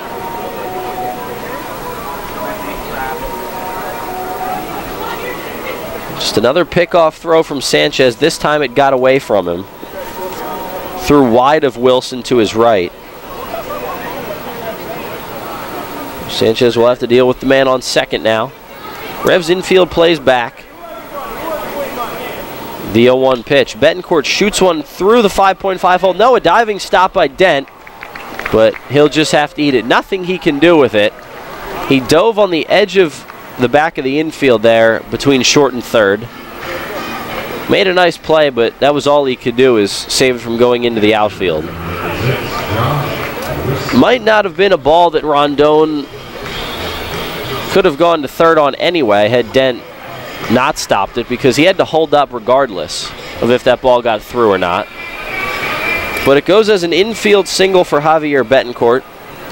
So 2 on with 1 out for Josh Whistler, the catcher. Revs trail 2-1 to Sugar Land, top 4. Now Rondon is looked back to the bag this time by Sanchez. He got a little bit too far off. Revs will play for 2 up the middle. Casilla, the second baseman, shading up towards the middle, potentially coming in for a pickoff throw. Keeping Rondon close. The pitch to the plate. Whistler, it's high and away. It's 1-1. 1 out in the inning. The Revs trying to keep this a 1-run game. Sanchez making just his second start of the season, made his season debut this past Saturday in Game 1 of the doubleheader against Somerset. Sanchez set on the mound out of the stretch. 2 men on, 1 out. Pitch to Whistler. Fastball sent into center field and relatively deep. Wellington Dotel backs up, gets behind it, makes the grab. The throw in is not cut off. Now Cuevas cuts it off, throws to second, tag not in time. So the Revs get 1 out on the play. Dotel got behind that ball to throw to third. The throw was high over Dent, the cutoff man's head, so Cuevas had to wait till it got to him. The man on second, Rondon, got to third, and then Cuevas quickly threw to second to Casilla covering, but Betancourt, the trail runner, just slid in ahead of it. So both runners move up on that fly ball. So it's second and third with 2 down now. So Whistler moves up both runners with just your everyday fly out to center. Now back to the top of the order. Here's Barrett Barnes. Sat out last night, but started in right field and was in center field and was in the leadoff spot 2 nights ago. 2 outs in the inning. Skeeters up 2-1, top 4. First pitch to Barnes. Fastball right in there for a strike. Sanchez was much sharper in his first start of the season, but hasn't been bad tonight. He's walked a few, hit a batter. He's only given up 4 hits through 3 2/3, but a 2-run homer being one of them. Well, Barnes getting set in the righty batter's box. He has runners at second and third for him. Revs holding a 2-1 lead. The 0-1 pitch from Sanchez. Fastball low, 1 ball and 1 strike.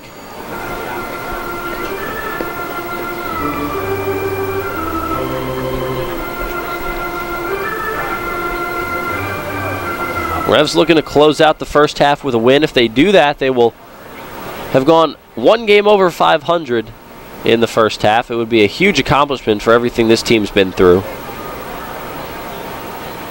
The 1-1 pitch. Slider on the outside corner. There's a strike called. Sanchez 1 pitch away from getting out of this thing. Rondon's at third. He's singled to right center in the inning. Betancourt's on second. He singled an infield hit in the hole at short. Sanchez looking to strand both. He stranded the bases loaded last inning.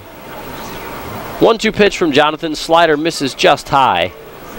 And the count goes to 2-2. Cruz wanted it outside. He got it, but that was just a bit upstairs.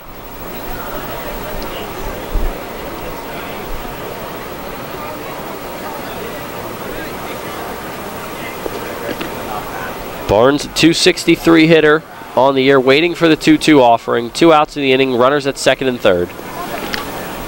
Sanchez set, Cruz set, and the pitch. Slider misses high and away again. Similar spot to the previous pitch.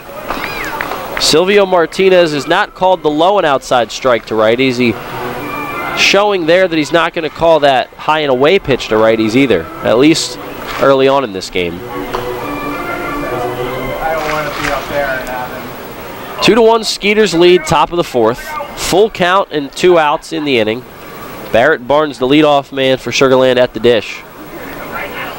Sanchez ready on the hill. The tall lefty kicks and fires. Slider, a check swing. They'll appeal down to first. No swing, says first base umpire James Clayton. It was close. Barnes will head down to first. Another walk for Sanchez. That's 4 free passes issued. No, 5. 4 walks and 1 hit batter. And now Mark Mason's going to head out to the mound. It looks like he's going to make a pitching change. We'll see what Mace does. And he indeed will make a change. That'll be it for Jonathan Sanchez. He goes 3 2/3 innings. He leaves with the Skeeters up 2-1. He's responsible for all 3 men on base. Logan Williamson is going to come in. We'll take a quick break on the broadcast, let you know more about Logan when we come back. Revs trail 2-1 here in the top of the 4th. Stick with us. Brimmer has been York's license and notary specialist since 1969. An approved online messenger for PennDOT, it offers registration and driver's license renewals, online title transfers, money orders, and notary service, all with a friendly staff that guarantees your satisfaction. For more information on Brimmer's convenient hours and fast service, call 717-699-1060 in York or visit them on the web at brimmers.com. Brimmer Fast Licensing and Notary Service with 4 convenient locations in York and Lancaster. Shipley Energy is more than just an energy company. We're a family tradition. Our goal is to provide outstanding customer service and to make energy easy for you. From heating oil and propane to natural gas and electricity, our team can help. We also offer HVAC services, installation, maintenance, and service plans to keep your home safe and comfortable. In addition, our team can improve the quality of water in your home. To learn more, visit ShipleyEnergy.com or call 855-5-SHIPLEY. We make energy easy. You trust AAA to work at every mile. But AAA doesn't just cover your car. They can also cover your home. AAA Home Insurance protects every square foot. And when you add AAA Home Insurance to AAA Auto Insurance, you get more protection and more savings. Insurance that's not just insurance. Talk to your local AAA insurance agent today or visit AAA.com to learn more about AAA Home Insurance. This is Paul Fletcher. You're listening to York Revolution Baseball on the home of the Revs. Sports Radio 1350 WOYK. First in York, first in sports. Hip, hip. Hip, hip.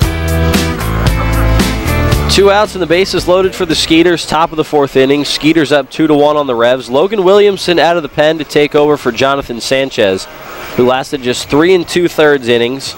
Threw 65 pitches, only 36 for strikes. He walked 4 and hit a batter, including a walk to Barnes with 2 outs and runners at 2nd and 3rd. That sets up a bases loaded situation that Williamson inherits. This is Williamson's first relief appearance of the year.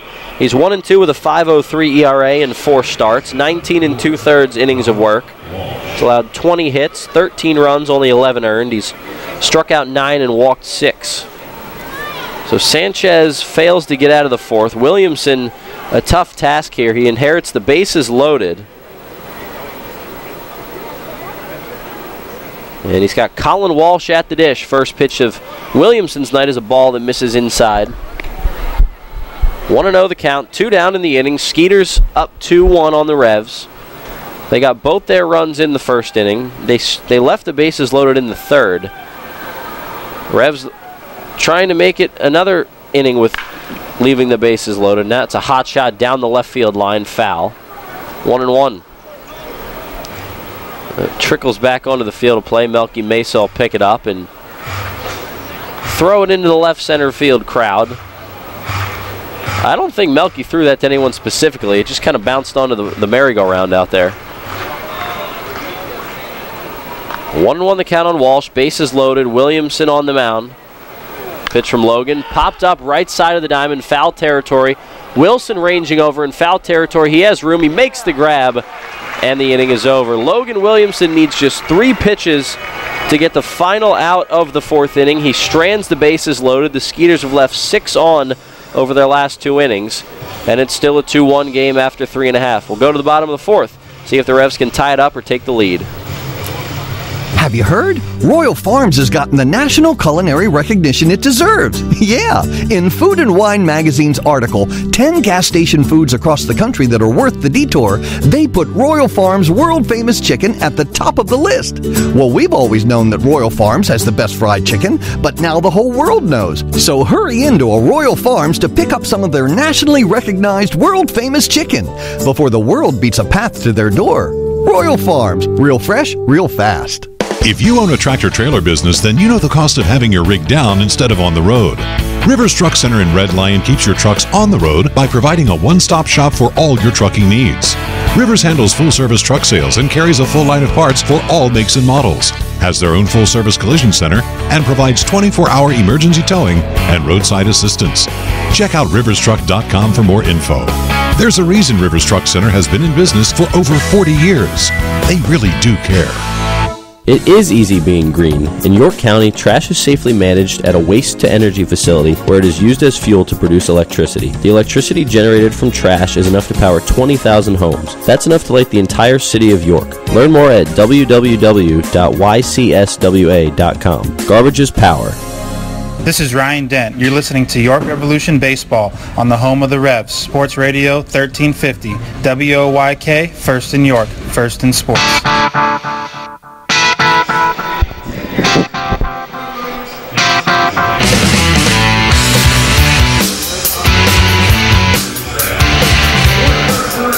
The Skeeters 2 and the Revs 1 in the bottom of the fourth inning. Alexi Casilla will lead off the bottom of the fourth against James Russell, left-handed starter for the Skeeters. Russell allowed just one run in the third inning. That came when Jose Cuevas was heads up and scored on a pass ball.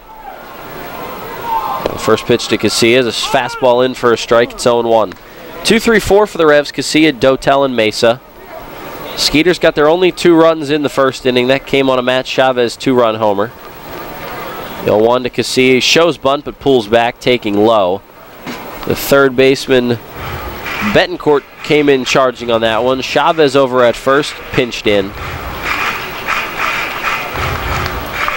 Logan Williamson came on to get the final out of the fourth for the Revs in relief of Jonathan Sanchez. He stranded the bases loaded. Casilla sends one out off the end of the bat. Out to short, but it's under the glove of the shortstop Rondon into center field. See what they score that one. They're going to give it a base hit for Alexi. Had some weird spin on it. It got under the glove of the shortstop Rondon, maybe off to the side. Can't imagine that was an easy ball to field. Cue shot coming at him. So Casilla picks up another knock. He's been hot. Brings up Wellington Dotel. Tie for 7th in the Atlantic League with a .309 batting average coming in. First pitch to him, fastball low and away for a ball 1-0. Casilla, I should mention, was hitting .305 coming into this one. That's tie for 9th in the Atlantic League, just behind Dotel.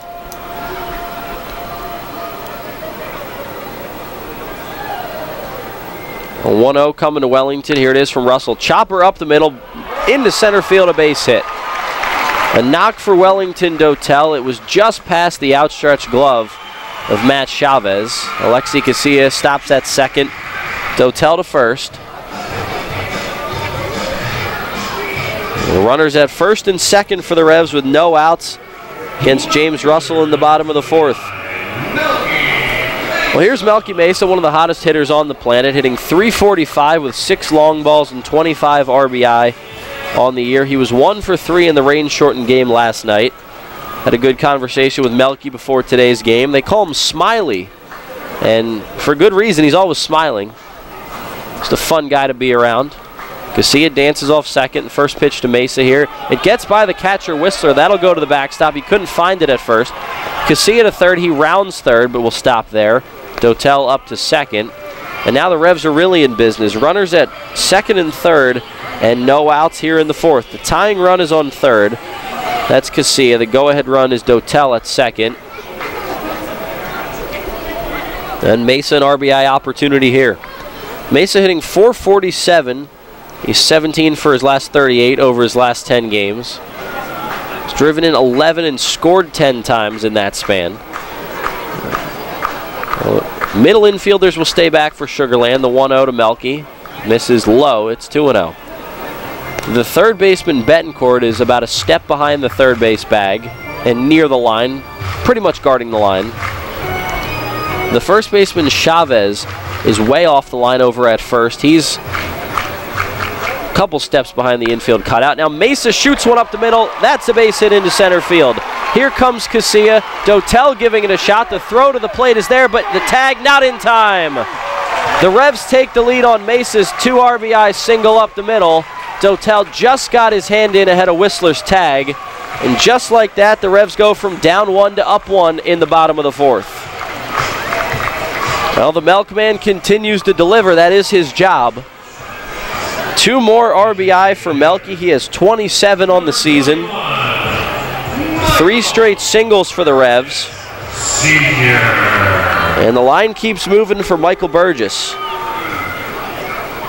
The Revs bail out Jonathan Sanchez. He is now no longer on the hook for the loss tonight. And James Russell has yet to record an out here in the 4th. Runner at first, no outs. Pitch to Burgess, breaking ball in for a strike. It's 0-1. 3 runs on 5 hits, 1 error for the Revs. 2 runs on 4 hits, no errors for the Skeeters. The Revs have scored the last 3 runs, 3 unanswered. Skeeters got 2 in the first, but that's been it. Logan Williamson straining the bases loaded out of the bullpen looks that much better now. A look at first, the 1-0 to Burgess, or the 0-1. That's outside. Now it's 1-1. 3-2 lead for the Revs, bottom 4. Done a great job answering against Russell tonight. Russell came in with opponents hitting just .204 against him. That's changed in a hurry. 1-1 to Burgess, hanging slider that's flipped foul out of play. Third base side behind home plate. It's 1-2. Russell's faced the Revs twice so far this year.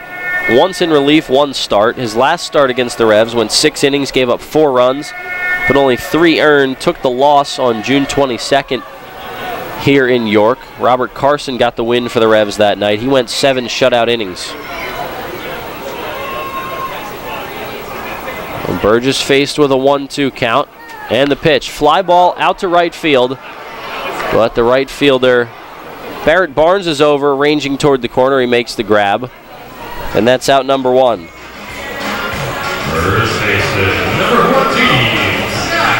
Well, here's Zach Wilson. He'll get a shot with a man on first. That's Mesa. And 1 down. Revs lead at 3-2, bottom 4.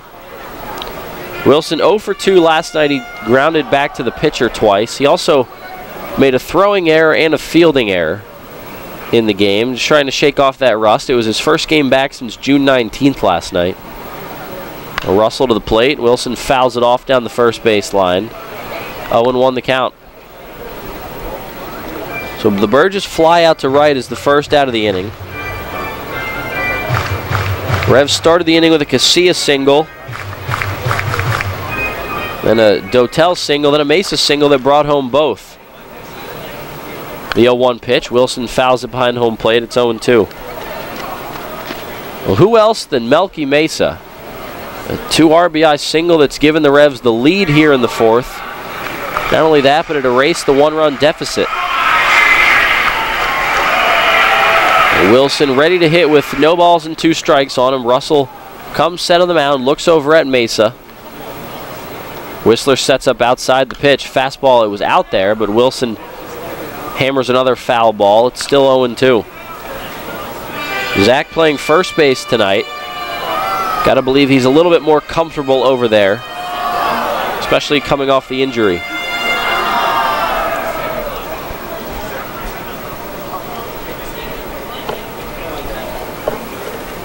Wilson back in the box. 0-2 the count remains. Mesa short lead off first. Here's the pitch. Wilson pops it up, in on the hands, right side of second base, and the first baseman Chavez puts it away for out number 2. So Russell's come back after the 3 singles and has gone fly out, pop out. Here's Jose Cuevas, who singled and scored a run his first time up. Cuevas, the average down to .213 coming in. He has 3 homers. He's driven in 25. But a heads-up play, Darryl, for Cuevas to score in that second inning, give the Revs a run. Oh, that was awesome. That's the type of play that gets the entire team fired up. Great awareness. First pitch to Cuevas. Breaking ball in for a strike, 0-1. The timing of it was such, it was strange. If Cruz would have gone right away, and that throw might have gotten to first base too early for Cuevas to be able to score, so it all worked out. The 0-1 pitch, swing and a miss, fastball outer half. It's 0-2. 3-2 lead for the Revs, home half of inning number 4.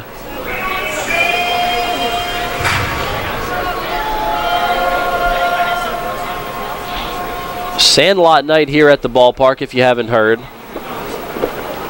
Great choice for a theme night, if I could add my 2 cents. 0-2 the count on Cuevas with 2 outs and a man on. Cuevas sends one over the third baseman Betancourt's head into left field. Stopping at second is Mesa. Cuevas will have himself his second hit of the night. Moving over in left field to cut it off and get it back into the infield is Dennis Phipps. 4th hit of the inning for the Revs, all singles. It's their 6th hit of the game. Cuevas is already in the stat book as a multi-hit game.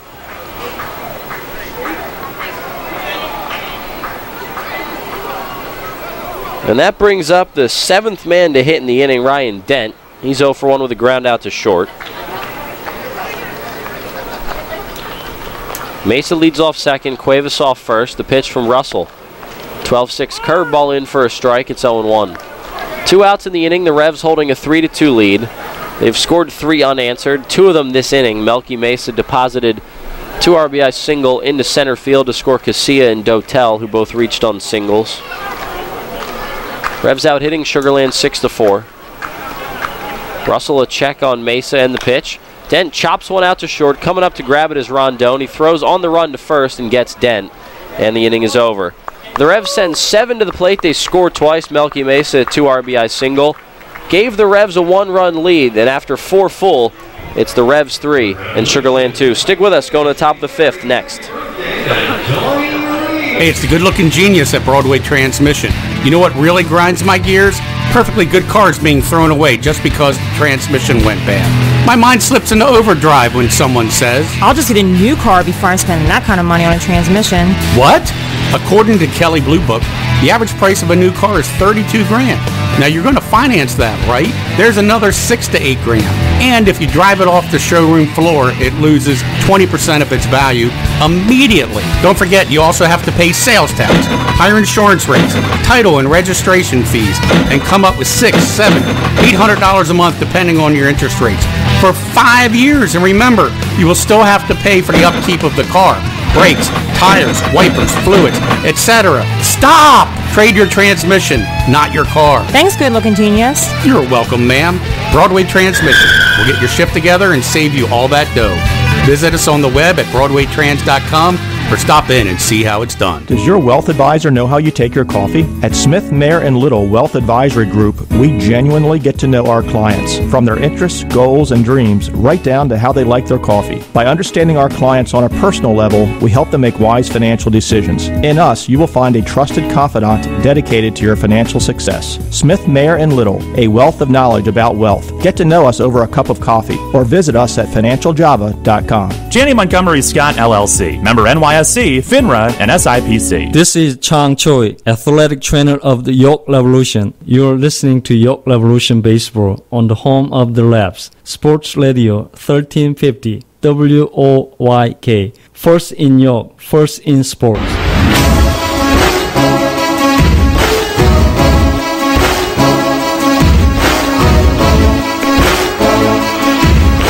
3-2, the Revs lead the Skeeters in the top of the 5th. Logan Williamson will take the ball to start the 5th inning. Got the final out of the bottom of the 4th. Needed just 3 pitches to get Colin Walsh to pop out to Wilson in foul territory to retire the side. He stranded the bases loaded.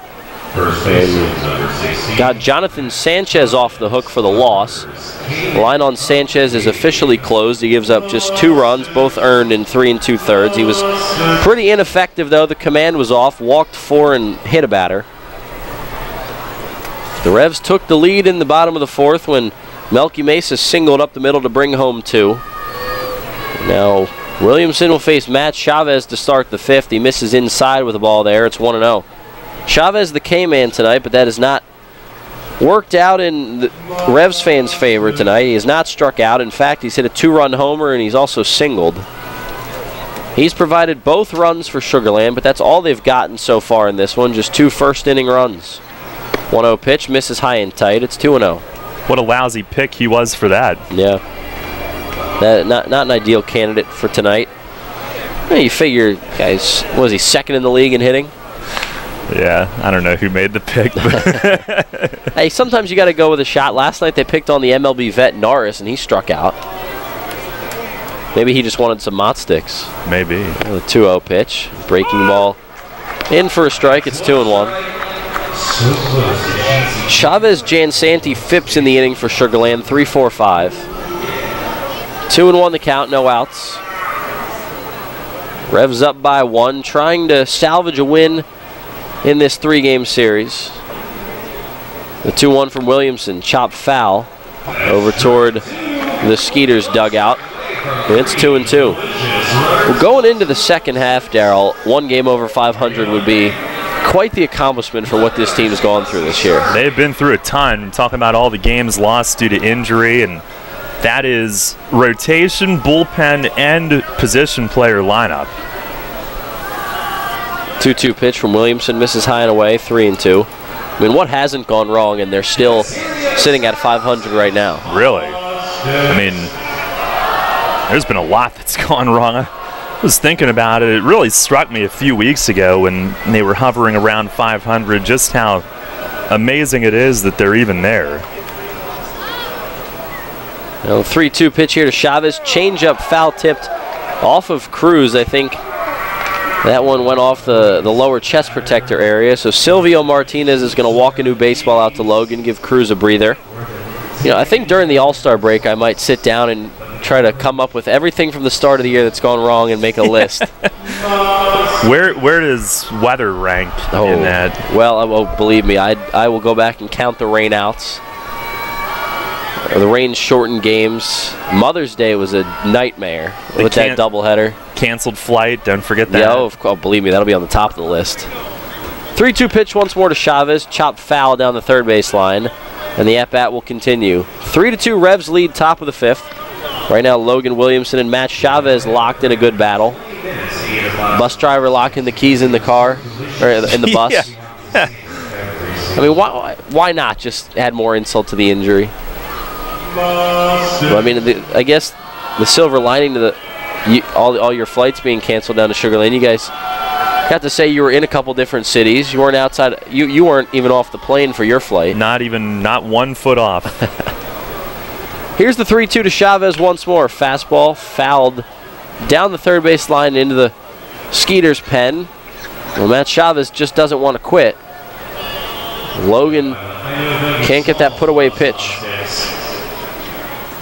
A little bit different left-handed style from Logan. He's throwing a lot of cutters. Sanchez had more of the two-seamer going away, and then the slider, his main pitch that would go in on a righty. A little bit different arsenal from the Revs lefty that started, now to Logan, who's in relief. 3 balls and 2 strikes on Chavez, the leadoff man in the inning. Here's the pitch. Fastball misses inside. Ball 4. Another walk for Revs pitchers. 5 on the night. Well, the crowd wanted that one. It was close on the inner half, but it is indeed ball 4. So Williamson walks Chavez after a lengthy at-bat.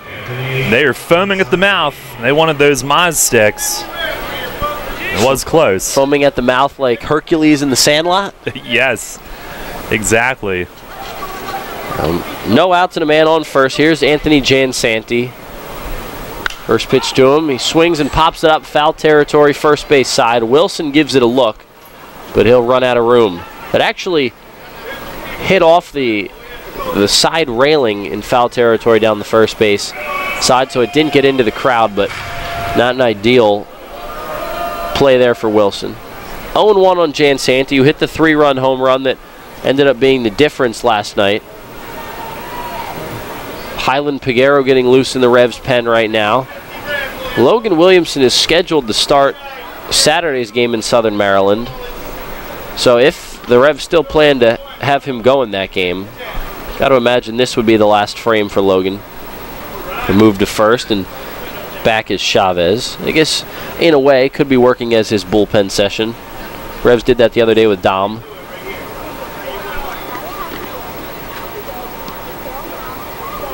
And the 0-1 pitch, here it is.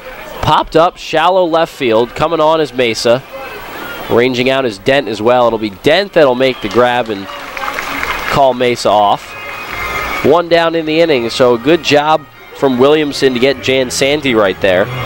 Pop one straight up in the air. Chavez stays at first, and here's Dennis Phipps with 1 out.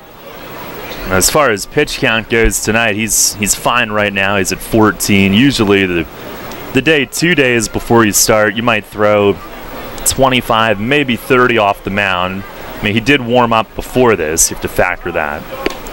Pitch outside to Phipps. It's 1-0, and he was up relatively early on when Sanchez started struggling.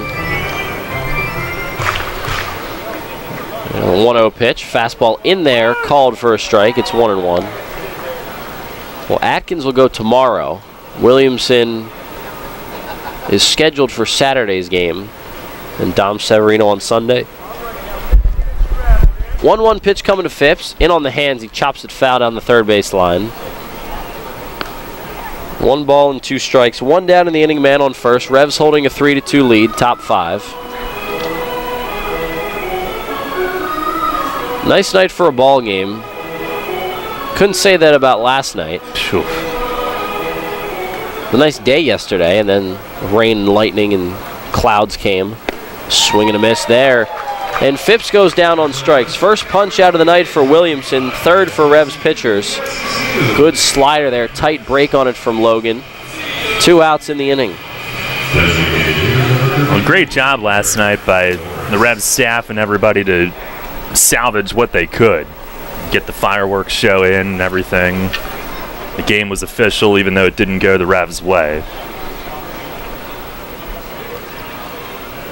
2 outs and a man on first for Derek Norris, the DH. Norris 0 for 3 with a strikeout last night. He did give these fans mozzarella sticks. Chavez has not cooperated tonight. First pitch swinging, Norris sends one into the hole between short and third into left field. Dent was shaded up the middle, but Norris pulled it in the hole. A knock for him. He's now 1 for 2, reached base safely twice. First and second now for the Skeeters, who trail by 1. Here's Alvaro Rondon, who singled his last time up. 3-2 Revs, top 5. Logan Williamson looking to get out of this 5th inning, record his 4th out of the night. Another one of those bullpen nights, huh, Darryl? Yeah, there have been a few here lately. First pitch to Rondon is a strikeout or half, left on left for Logan. 3rd time in 4 games, if I'm not mistaken, that the Revs starter has not gone 4 innings. Yep. A 1 pitch, swinging a foul tip into the glove of Cruz. It's 0-2. The saving grace. I'm sorry, Michael. No, you're good. I was saying Logan 1 strike away from getting out of this frame, but again, back to the comment about the bullpen. It's not been easy for the Revs pen lately. No, but fortunately, off day Monday, only 6 innings last night. 0-2 pitch, slider dribbled down to first, but foul. With the All-Star break coming up, a perfect time for this Revs pen to rest up, maybe ice up.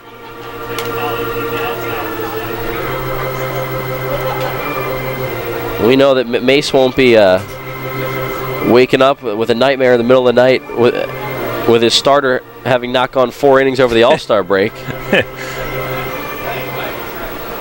Runners at first and second, 2 outs. The 0-2 pitch to Rondon. Fastball misses off the plate. It's been a tight zone for Silvio Martinez behind the plate tonight. Count goes to 1-2. Revs lead at 3-2, top of the 5th. Sugarland with 2 on here in the inning. They've already stranded 6 in the game. They've left the bases loaded in each of the last 2 innings. Williamson looks at second. Cruz sets up low and away. Here's the pitch. Slider dribbled out to third base. Cuevas has it. Q shot, has to hurry. Got him. Good play by Jose Cuevas on the dribbler to short. Fields it, throws over to Wilson, and the inning is over. Williamson strands 2 runners. He's now stranded 5 in his inning and a third. After 4.5, it's the Revs 3 and the Skeeters 2. Revs coming to bat in the bottom of the 5th, a chance to add to their 1-run lead. You know, something funny happens when people buy their dream home. They can both look at the same thing and see it in an entirely different way. He sees a man cave. while she sees an art room. Hi, my name is Ryan Scott with J.G. Wentworth Home Lending, and this has become a common theme from our happy customers. With our competitive rates, quick process, and close-on-time guarantee, why would you choose another mortgage company to finance your dreams? Call us today at 855-JGW-LEND so we can get you on your path towards home ownership. J.G. Wentworth Home Lending will take care of all the details of purchasing your home so you can focus on what to do once you move in. You know, will that great backyard be a beautiful garden? Or a beautiful new pool? Yeah, that's one detail we'll leave up to you. Call 855-JGW-LEND today. Mortgage loans offered by J.G. Wentworth Home Lending, LLC, 3550 Commission Court, Woodbridge, Virginia, NMLS ID 2925, NMLSConsumerAccess.org, Equal Housing Lender. I'm a chef. Pleasing my patrons' palates is paradise. But lately, when I hear a cheer from the dining room, it's Keno from the Pennsylvania Lottery. Sure, it could be my veggie lasagna, but chances are it's customers picking numbers to win cash with drawings every 4 minutes. Keno's fun, exciting, and you can enjoy it as an appetizer or a main course. Hey, everything tastes better with winning. Keno, it's here. Played at your favorite bar or restaurant. Players must be 18 or older. Please play responsibly. Benefits older Pennsylvanians every day. Listen live, on demand, and on the go. Download the new WOYK app on the Apple and Google Play stores today.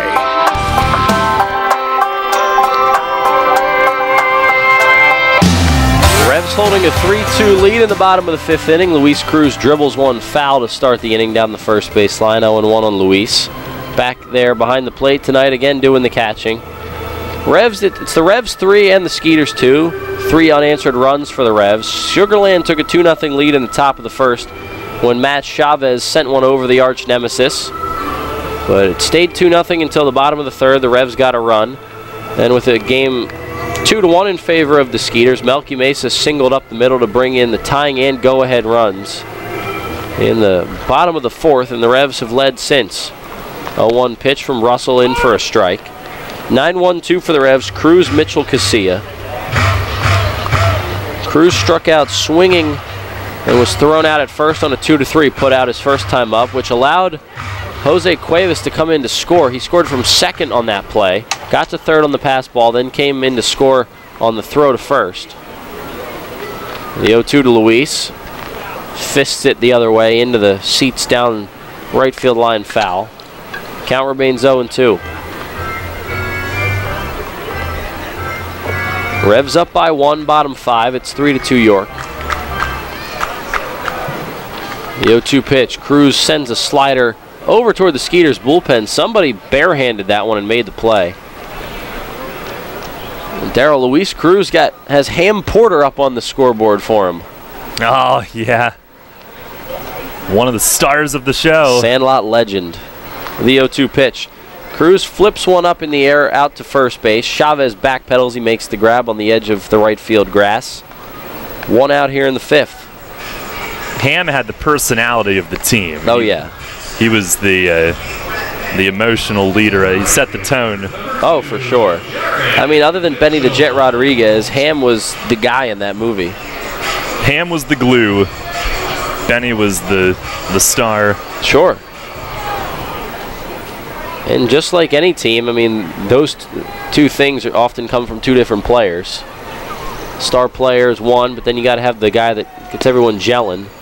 So Mitchell takes a strike. It's 0-1 on Jared. He's 0 for 2 with 2 strikeouts. As Russell continues to work here in the 5th for Sugarland.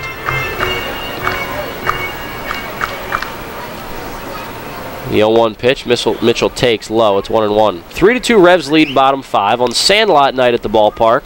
And it's Mitchell that has Benny the Jet up on the scoreboard, the picture. Benny rocking his Dodgers cap. Runs like him. Yeah. Benjamin Franklin Rodriguez. 1-1. Mitchell sends it out to deep left field, but that'll get out of play foul onto the concourse. 1-2.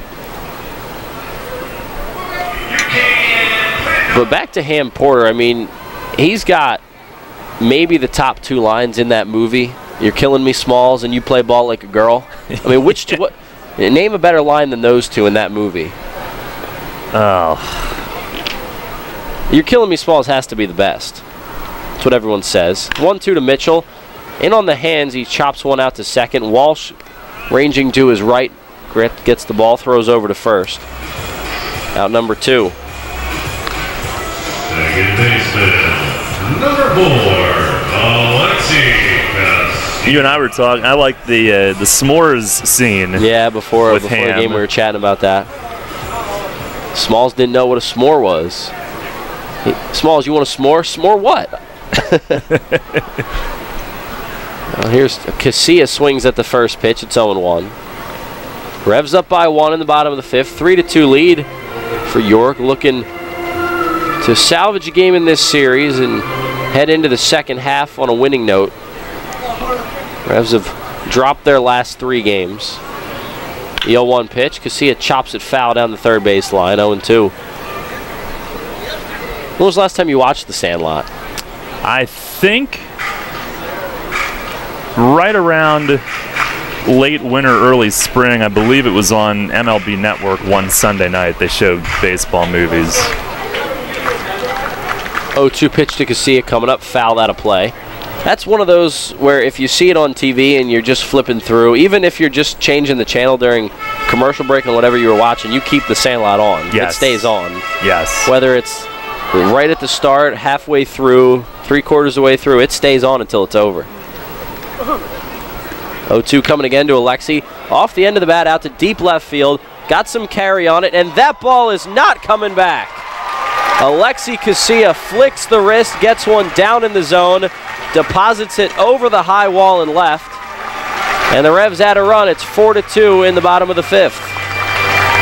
How about that one off the bat? Wasn't sure if that was going to get out. And it just kept carrying. Yeah, went down and got it. And these line drive hitters that handle the bat the way Alexi does, I mean, he's got pop. There's no doubt about it. Some of those guys, they will tell you that when they hit home runs, it's almost by accident. And yeah, he was just trying to cover the plate there and put good wood on it, and it got up and it went. A 2-out home run for Alexi. James Russell was cruising in the inning before the homer. Now Travis Witherspoon is pinch hitting right now for Wellington Dotel. Hope he's all right. Yeah, so Dotel no longer in the game. I was like, that's no way that's Travis. He's not in the lineup, but it is. He checks his swing there, fastball up in the zone. So it's Spoon that takes over in center for Wellington Dotel.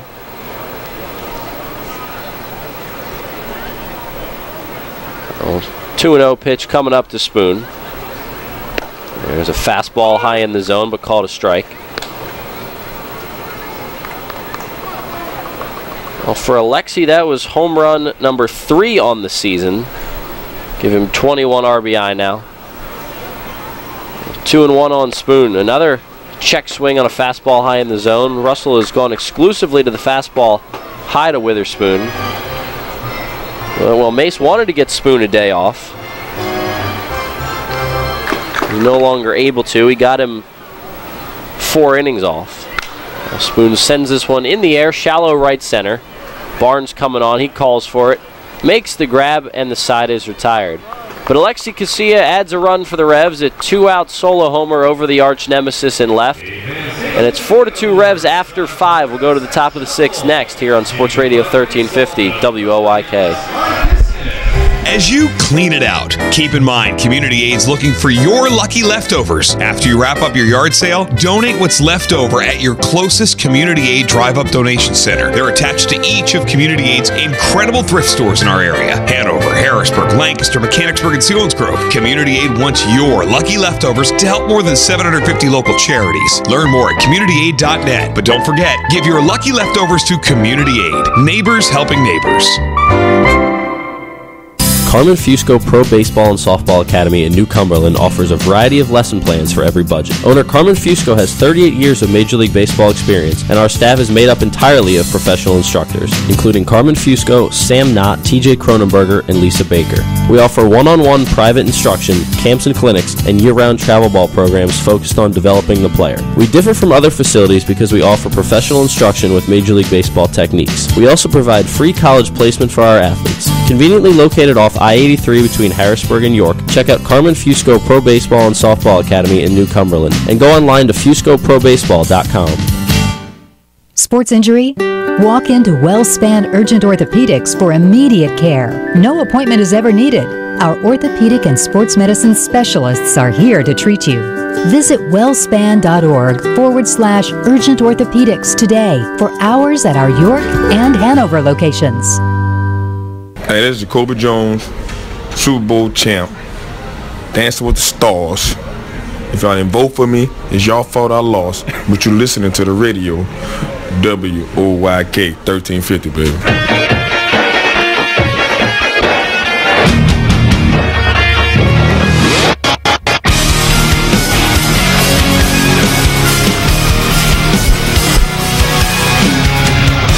The Revs 4 and the Skeeters 2, top of the 6th inning from Peoples Bank Park. Michael Marcantonini alongside Darrell Henry. Highland Piguero out of the bullpen to take over for Logan Williamson, who worked an inning in the third scoreless, got 4 big outs for the Revs, stranded 5 runners in the process, including stranding the bases loaded in the 4th, getting the final out of that inning for Jonathan Sanchez, who started for the Revs and went just 3 2/3. He walked 4 and hit a batter.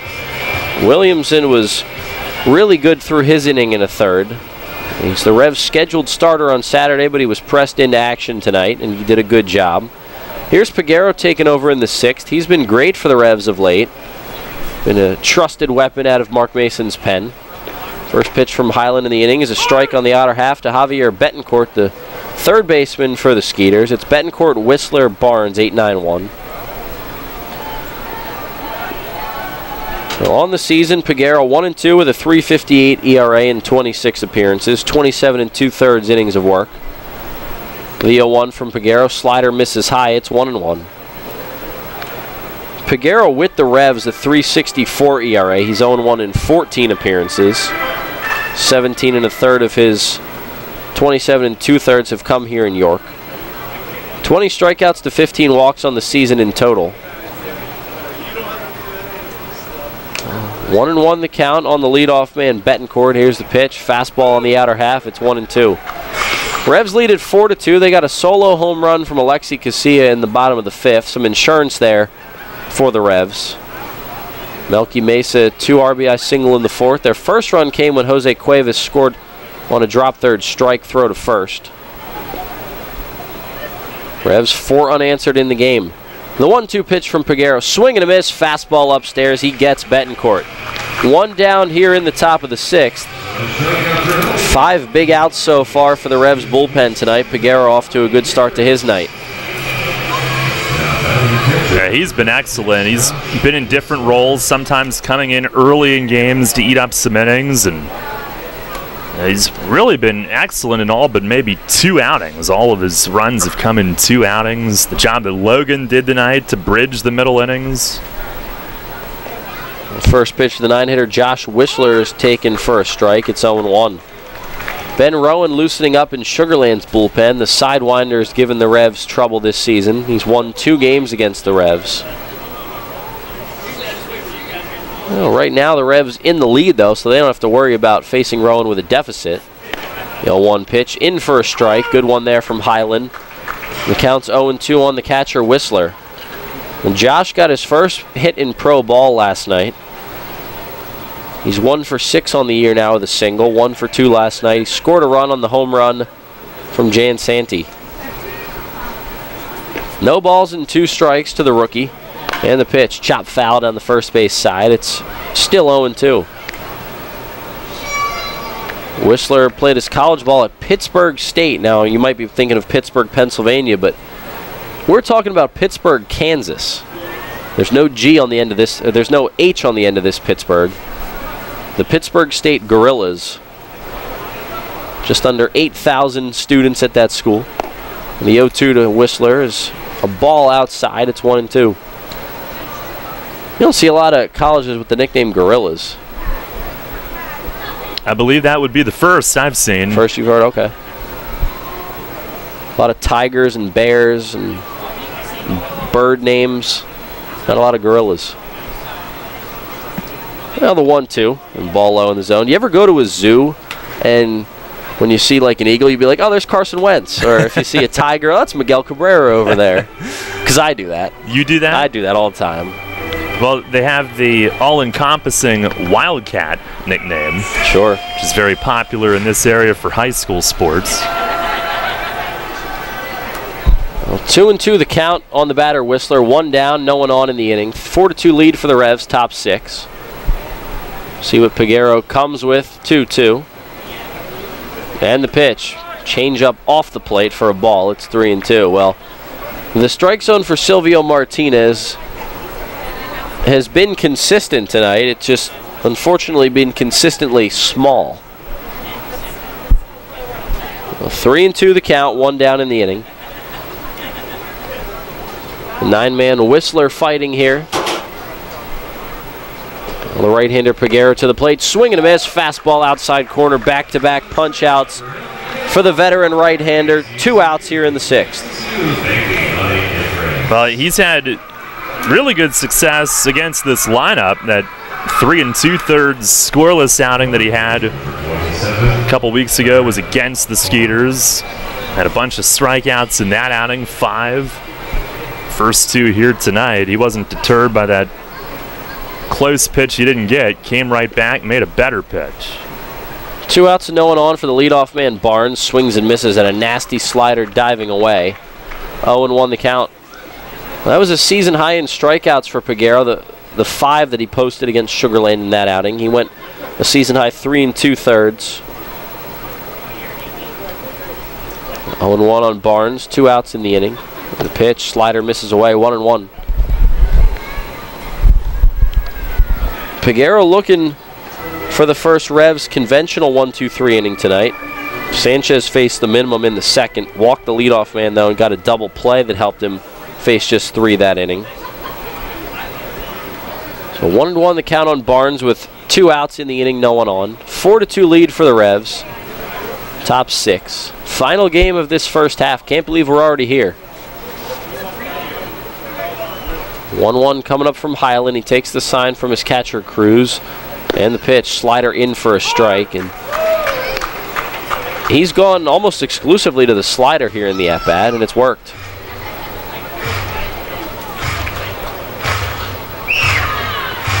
Colin Walsh looming on deck. He's been a tough one for the Revs to figure out these past 2 series. Well, Peguero steps off and will retake the signs from Cruz. 1-2 the count on Barnes, the right-handed hitter. Peguero a chance to strike out the side right here. The 1-2 pitch, slider on the outside corner, no. Well, it was on the outside corner. The strike 3 was not called. I mean, there are some that have been borderline tonight, Darryl, but that was as clear-cut as it gets right there on the outside corner. I mean, that's right there. We're watching the replay, which is crystal clear tonight, I might add, the replay here in the booth. Yeah, we adjusted the rabbit ears on the TV. 2 balls, 2 strikes, 2 outs. Peguero probably should be in the dugout right now, but he's not. He's still out on the mound. Now Barnes calls for time. Peguero made an awesome pitch. Slider on the outside corner that froze Barnes, but Barnes lucked out when Martinez behind the plate called it a ball. Here's the 2-2 pitch from Highland. Fastball low and away, and that's ball 3. Well, now you worry about a 2-out walk when the Revs should be in the dugout. Barnes is their leadoff guy, not the guy that you want to end up on. 3-2 the count. Highland set on the mound. And the pitch, slider diving low in the zone, but Barnes lays off, and there it is, the dreaded 2-out walk. Colin Walsh will indeed get a shot. That's a shame. He really didn't miss by much on the last 2 either, but the 1-3 pitches ago, ball 2, when he was up 1-2, I mean, he was a good 5 steps off to the dugout before he realized, to his great disbelief, that it wasn't called. Revs have now walked 6 batters in the game. Their season high is 8. A move over to first from Peguero. Back safely is Barnes. 4-2 lead for the Revs, top 6. Walsh at the dish with 2 outs and a man on. The Revs walked 8 against Sugarland on June 24th. That was the 13-5 loss. First pitch to Walsh is a ball outside. Fastball 1-0. Sugarland has been patient against the Revs this year. They walked 8 times, like I just mentioned a couple weeks ago here in this park. They've walked 6 times already here tonight. Peguero's 1-0 pitch. Fastball check swing from Walsh, but Martinez calls it a strike. I believe he called it on the pitch. And the count goes even at 1. 2 outs in the inning. Peguero trying to find the final out. But he'll have to get through Walsh, who's reached on a hit by pitch and a walk and scored a run. The runner goes early. The pitch is a ball outside, and stealing that bag with ease is Barrett Barnes. He went on first move from Peguero. He actually went before Peguero even started his motion, but Highland went to the plate. Chalk it up as a stolen base for Barnes. Skeeters' first stolen base of the night.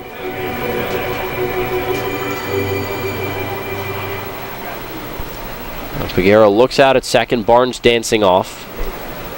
The 2-1 to Walsh. Foul tipped into the glove of Cruz. Good heater there. 93 from Peguero.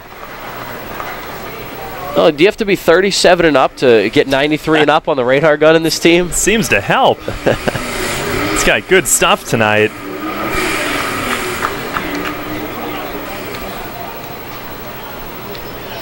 Another check on second. 2-2 the count on Walsh. The pitch from Peguero. Fastball high and tight. And Walsh lays off, and the count runs full. Well, it hasn't been easy in the inning for Peguero. Again, he had Barnes struck out on a slider on the outside corner, but it was called a ball. Peguero was 3 steps off the mound already when the call was made.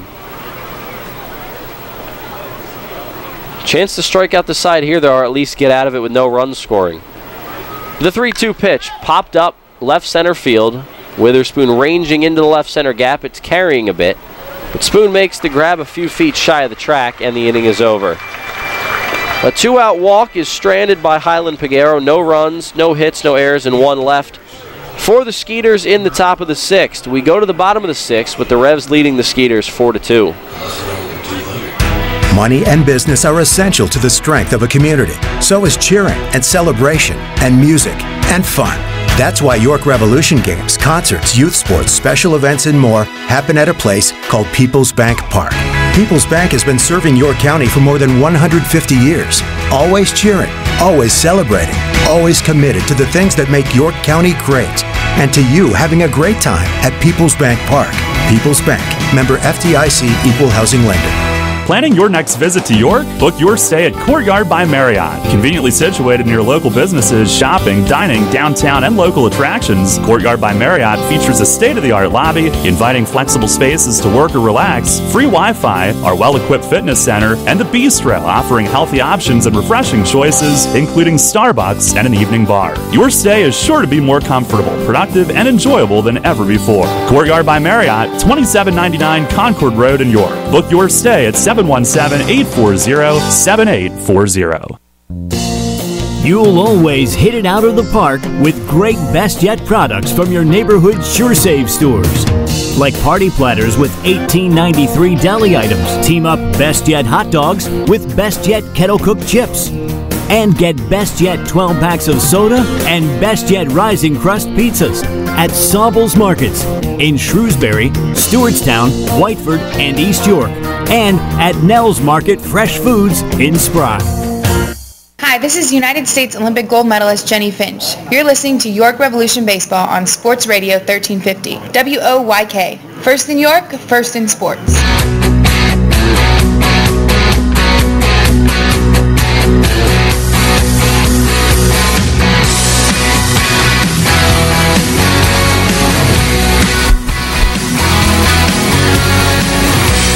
Skeeters go to the bullpen in the bottom of the 6th. James Russell finishes his night after 5 innings, gives up 4 runs, all of them earned. Gives up 7 hits, including a 2-run single up the middle to give the Revs the lead in the bottom of the 4th from Melky Mesa, who hits here now against the new pitcher for the Skeeters, Ben Rowan. who the Revs have had some trouble against, the submarine thrower, tall, lanky righty. Well, he will take over for Russell, who leaves on the hook for the loss. The Revs up 2. It's 4-2 in the bottom of the 6th. Mesa, Burgess, Wilson, 4-5-6. Mesa 1 for 2 tonight. Struck out swinging his first time up, but then went right back up the middle as he swings and misses at the first pitch from Rowan. It's 0-1. Went right back up the middle to score Casilla and Dotel and give the Revs the lead 3-2 in the bottom of the 4th, and then the Revs added another on the Casilla homer to left in the 5th. They lead at 4-2. Mesa shoots one down the third base line, a fair ball into the left field corner. Mesa making the turnaround first. He's digging for 2. It'll be a stand-up double for Melky Mesa in the bottom of the 6th. And the man just continues to hit, Darryl. Just keeps hitting to all fields, night after night. And that was a play that a few weeks ago would have been really painful to watch him try to get 2 on it, but he's got those legs moving pretty well right now. Not out of the woods yet, they said, but he's definitely made progress enough to play the outfield tonight. By the way, we're told that Dotel's situation is minor, so nothing serious there that prompted his exit. Great news from Chong there, the team trainer, as Ricardo Gomez starts to get loose for the Revs. Mesa, a leadoff 2-bagger to start the bottom of the 6th. Here's Michael Burgess with no outs. Rowan checks second. Here's the pitch. Burgess takes. It's a strike on the outer half, 0-1. Well, Rowan comes into the game 3-0 with a 2.77 ERA in 13 appearances, 13 innings of work. He's given up 14 hits, just 4 runs, 11 strikeouts, and just 2 walks. 2 of his 3 wins have come against the Revs, both in this park. Well, the 0-1 pitch to Burgess, a frisbee up there that misses high. It's 1-1. Well, Melky Mesa's now hitting .667 on days where I interview him. It's always a good sign. 1-1 the count on Burgess at the dish. Mesa a short lead off second. And the pitch, Burgess takes inside for a ball. It's 2-1.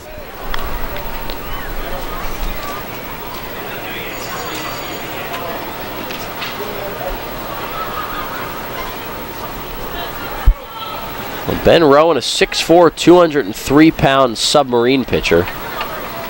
California native. Was with AAA Louisville in the Red system before joining the Skeeters this year. Burgess cuts on one and misses. It's 2-2. The Louisville Bats, one of the better minor league names. But it's not a baseball bat. It's the actual bat. I was gonna say a bat. It's got eyes in the logos, right? yeah, I think so. Comforting. A great name, though. Of course, Louisville, home of Louisville Slugger Bats. 2-2 on Burgess, no outs and man on second. Revs lead at 4-2, bottom 6. Burgess 10 homers on the year, 31 RBI. He swings and misses there, so he goes down on strikes. First out recorded by Rowan after the leadoff double. 5th strikeout of the game for Skeeters pitchers. Doesn't it seem like the submarine guys are usually like 5'10", not 6'4"? Completely agree. You don't usually see guys this tall going down that low. I don't know what it is with the correlation between how tall you are and if you're a submariner, but you are right. It seems like the guys that aren't just giants on the mound are usually the submariners. First pitch to Zach Wilson. Fly ball or line drive out to center field. That drops in front of the center fielder, Jan Santee. Mesa had to wait. He'll get up to third on the play. A 1-out single for Zach Wilson. And how good is it to see Zach getting himself on base there? Swing looked pretty good there from Wilson, who's played in just his 2nd game since June 19th. Yeah, it looked good. Good looking swing. Went out and got it.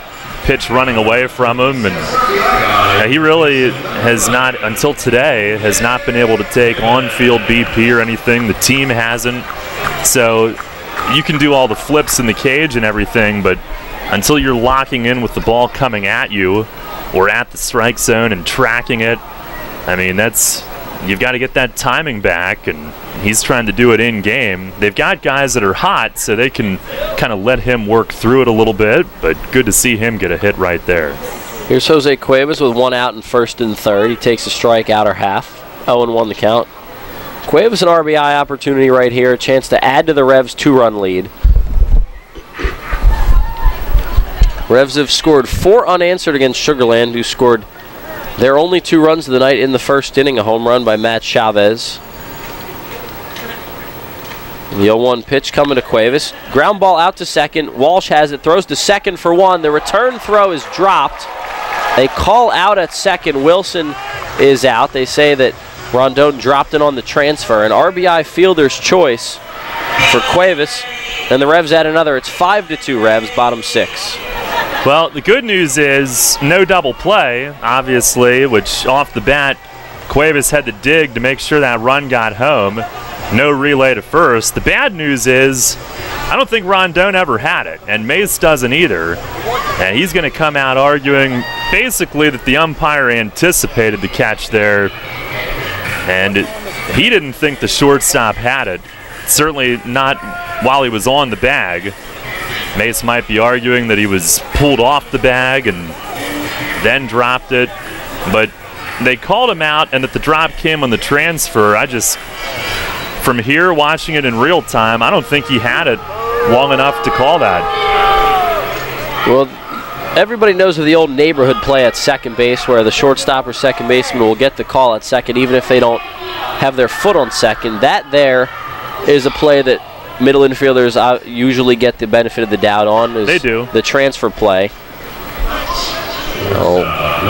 Mace definitely has a case out there that Rondon never had that ball completely in his glove and that it wasn't on the transfer, it was just dropped. So no double play. The Revs get a run. An RBI for Cuevas, his 26th of the season. Here's Ryan Dent. First pitch to him. He sends it up the middle for a base hit. Hard hit smash for Ryan Dent. His first hit of the night. And it's the Revs' 10th hit of the game. Boy, that was a chuck and duck. That was a screamer right back up the middle. Rowan had the duck there. Dent now 8 for 17 his last 5. He's another one that's really been swinging a hot bat. On a roll. Well, here's Luis Cruz, another guy who's starting to hit a little bit. Had a 2-hit, 2 RBI game the other night. Doubled last night. So far today, 0 for 2. Now, pitching coach Corey Domel out to talk to Skeeters reliever Ben Rowan. 5-2 lead for the Revs in the bottom of the 6th. 2 outs and runners at first and second. Cuevas brought a run home with a fielder's choice. He's at second base. Dent at first base after the single to center. The Revs have 10 hits in the game. They've scored in each of the last 4 innings, counting this one. So what started as a rough beginning for Jonathan Sanchez has turned into a 3-run Revs lead. Corey Domel back to the Skeeters dugout. So Cruz will hit with 2 on and 2 outs. Revs already up 3. Rowan struggling here in the inning, something he hasn't done much of against the Revs. First pitch to Luis, chopped foul down the third base line, and Javier Betancourt's lucky that was foul. He let that ball play him over his glove. Yeah, you get to the heat of the summer, those top spin chopping ground balls, they can get to a fielder in a real hurry coming up off that second bounce. And if that was fair, that could have been real trouble for Sugar Land. 0-1 the count on Cruz, 2 outs and 2 on. Luis calls for time. He's looking to help the Revs add to their 5-2 lead here in the 6th. Luis Ham Porter Cruz.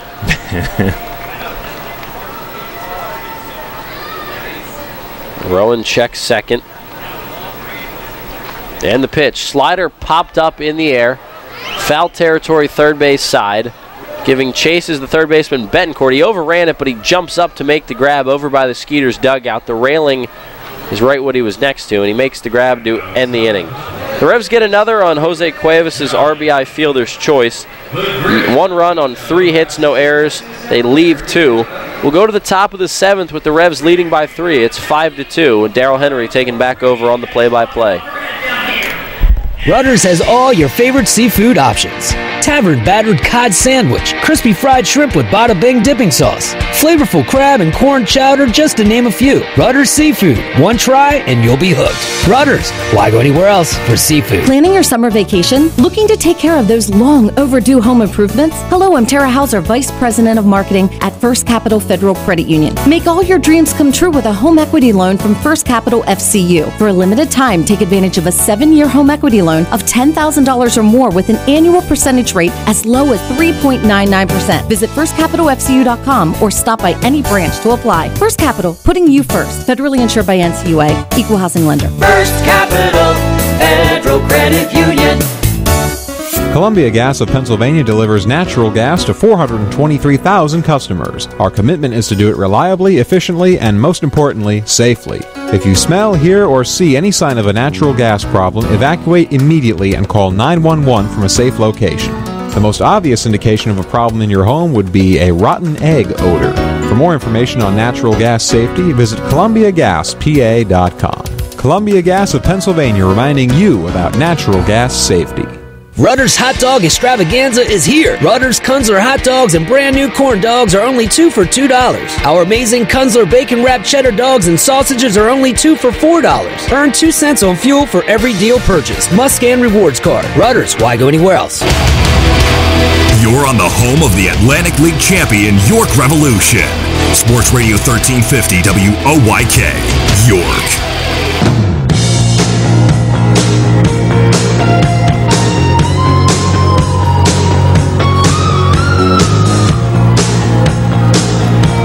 Head of the 7th, 5-2. The Revs in front. Pitching change brought to you by Maple Donuts. Ricardo Gomez takes over. Revs look to salvage this finale tonight, win the final game of the first half. And Gomez tonight appearing in the 305th game of his Atlantic League career, 183rd of his Revs career. A couple of appearances ago, in his previous appearance, surpassing Corey Thurman for second on the list. His last 6 outings, 7 innings, 14 strikeouts. He'll try to get Matt Chavez, the K-man, leading off, and he shoots a liner foul onto the first base concourse. No balls, 1 strike. He's yet to be retired tonight. 2-run homer in the first, single in the third, walked in the 5th. The Skeeters have had 9 base runners. The last 4 innings have stranded all 9. 6 in scoring possession. Here's the 0-1. Fastball misses high and away. So it was only the ball that Chavez hit out of the ballpark that has produced runs for them tonight. They had a 2-0 first inning lead. Revs got 1 on the board in the 3rd, took the lead on Mesa's 2-run single in the 4th, and they've added to it with runs each of the last 2 innings. And Gomez sets. And the 1-1, it misses outside. That fastball at 90. A 305th Atlantic League appearance for him tonight, as he gets closer and closer to Ben Grzelowski for second in league history. Grzelowski 311, so Gomez 6 away. Now he's ready. The 2-1. And it just missed. Fastball away. It'll be Chavez, Jansanti, and Phipps. 3, 4, and 5 in the order here in the 7th.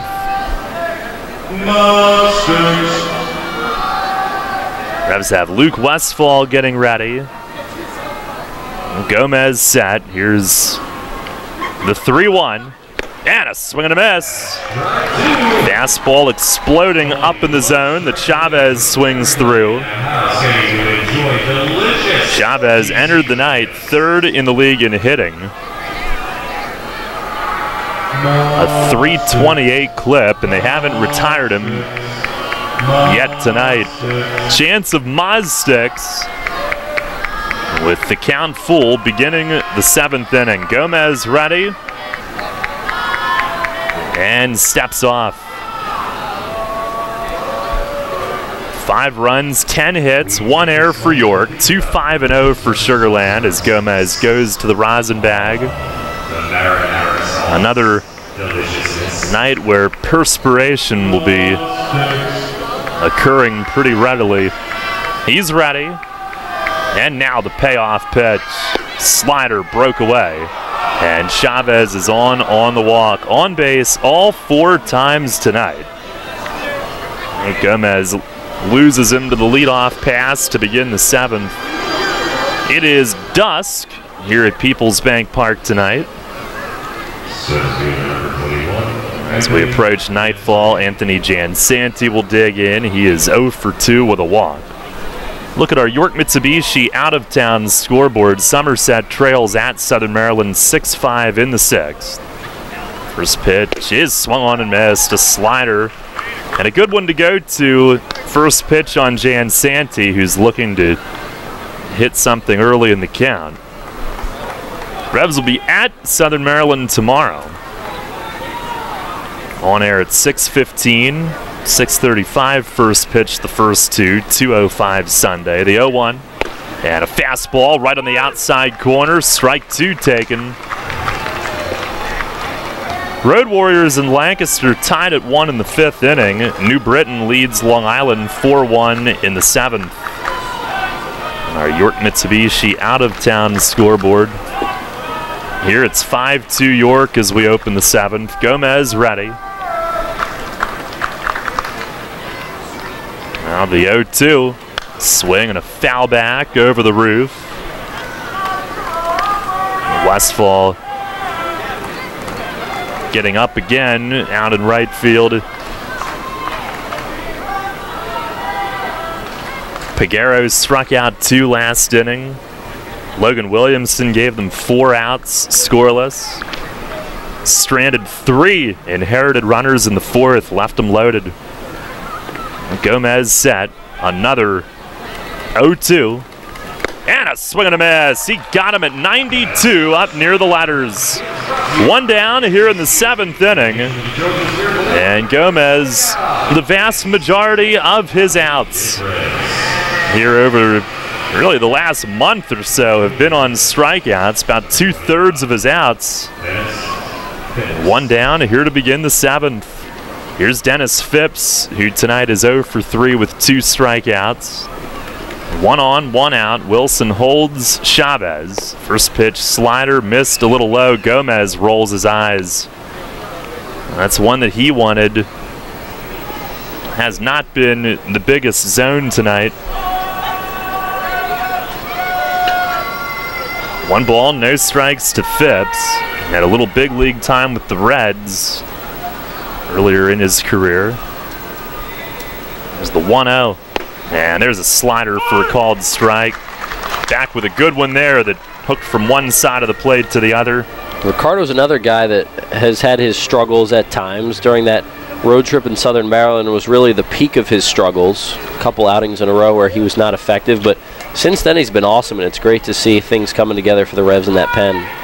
Now misses in the dirt. Backhand pick, Luis Cruz. 2 balls and a strike. Yeah, it's definitely tightened up this bullpen, getting him back into form.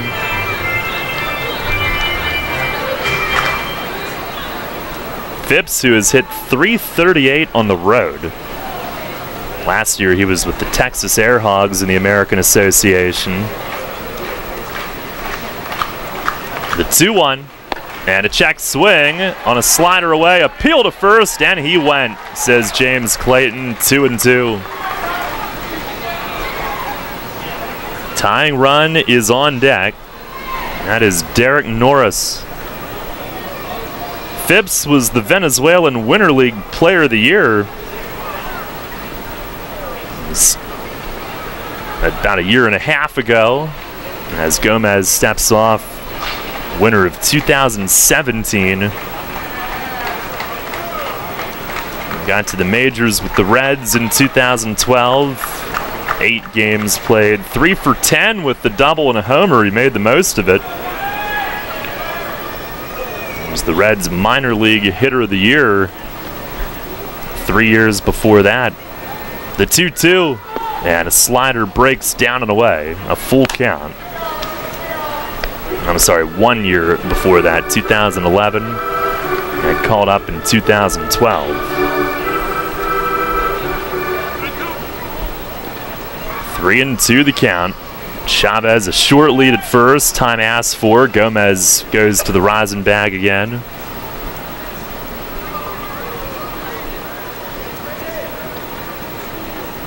And now Gomez and Cruz agree on the sign. The pitch. It is swung on and missed. A fastball away at 90. And back-to-back strikeouts for Gomez. Another 2-strikeout inning for him. And that's out number 2 here in the top of the 7th. Well, for Gomez to be able to come in a late game situation, a save situation, only 3 runs, and be able to get 2 punch outs here. Just needs to get that final out and secure the hold here for the Revs. Here's Derek Norris, who's 1 for 2 with a walk. First pitch, slider, line to left field, a base hit. Reached out and hooked the slider into left. The inning will continue. First and second with 2 outs.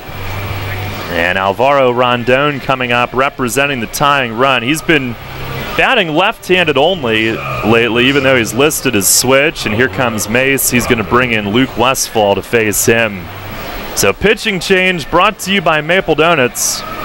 Here in the 7th inning, 2 on, 2 out. Revs with a 5-2 lead, tying run at the plate. And Westfall will be summoned. He'll be in the game when we come back. You'll always hit it out of the park with great Best Yet products from your neighborhood SureSave stores. Like party platters with $18.93 deli items. Team up Best Yet hot dogs with Best Yet kettle cooked chips. And get Best Yet 12 packs of soda and Best Yet Rising Crust pizzas at Sobel's Markets in Shrewsbury, Stewartstown, Whiteford, and East York.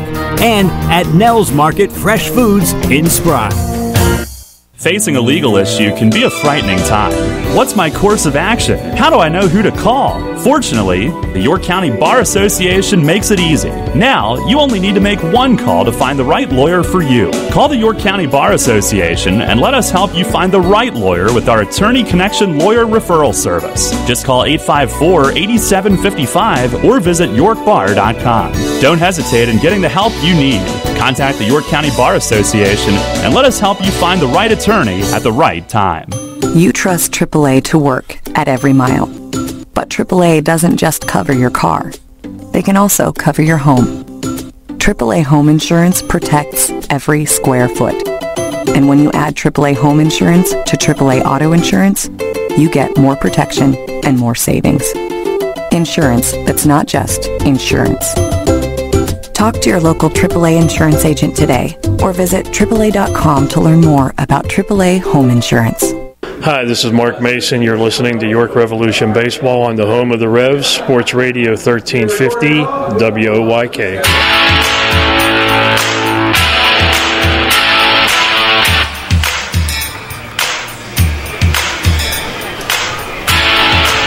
It is Luke Westfall getting ready to face Alvaro Rondon. Skeeters have 2 position players on their bench. They are not going to pinch hit this early in the game in the 7th inning, and if they were to do that to try to beat that left-left matchup, Courtney Hawkins would probably be the guy, but Rondon, the shortstop, not a spot that Hawkins plays, so they would really have to jumble things around. It could probably be done based on their personnel, but not this early, so Westfall is in to face Rondon, the switch hitter listed, but he has been batting left-handed here recently. And tonight he's 1 for 3. And Westfall has been excellent as he enters game number 22. He's 1-1 with a .286 ERA, 22 innings, just 13 hits, 33 strikeouts, 7 walks. First pitch is a slider just outside. Rondon showing bunt. tying run is at the plate. 5-2 the lead for York. A leadoff walk this inning, then Gomez struck out the next two. And then Norris, a first pitch single to bring the tying run up and prompt Westfall's entrance. 1-0. Oh, look out, a fastball high and tight. And it sounded like it clipped him. No signal from Silvio Martinez. And I guess it did not. That might have just been Rondone's hand hitting himself as he flung his hands up, dove to the dirt. It's 2-0, and that was a close shave.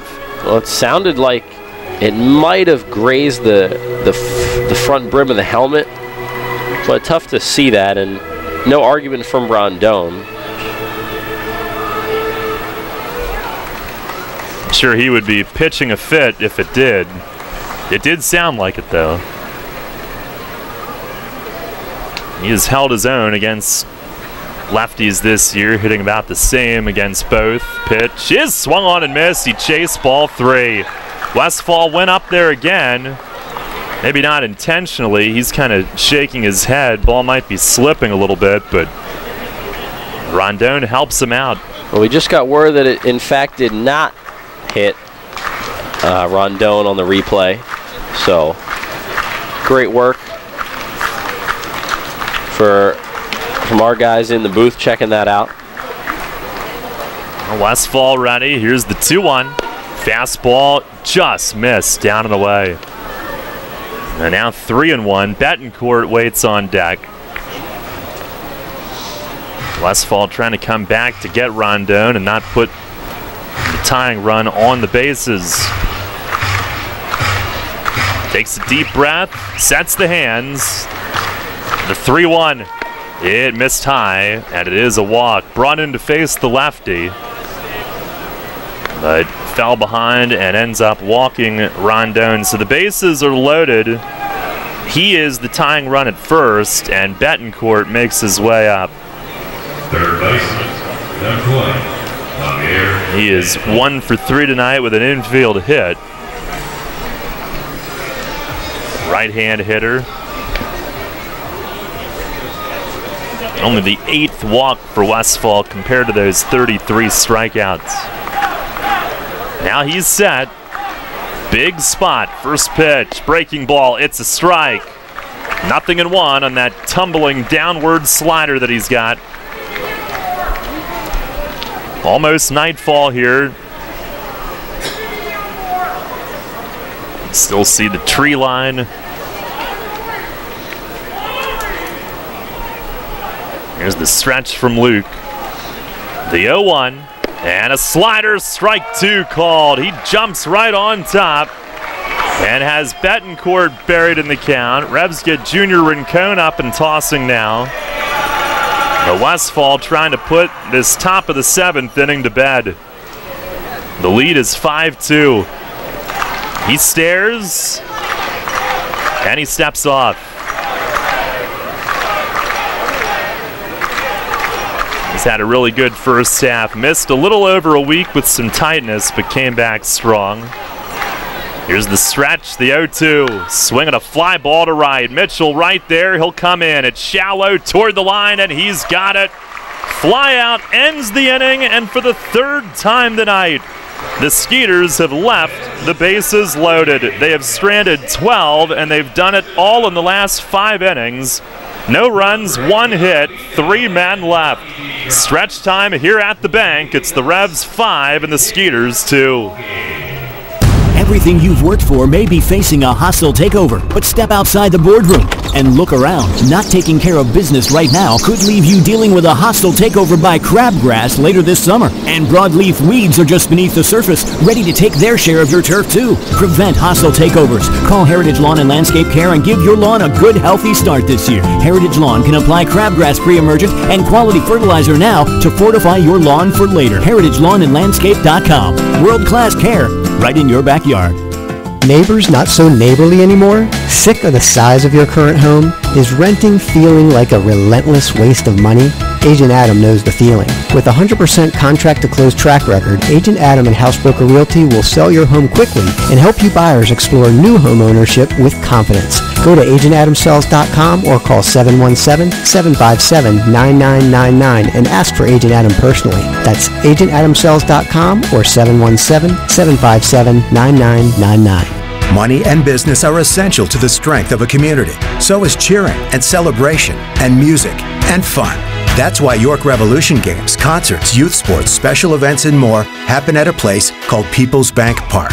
People's Bank has been serving York County for more than 150 years. Always cheering, always celebrating, always committed to the things that make York County great.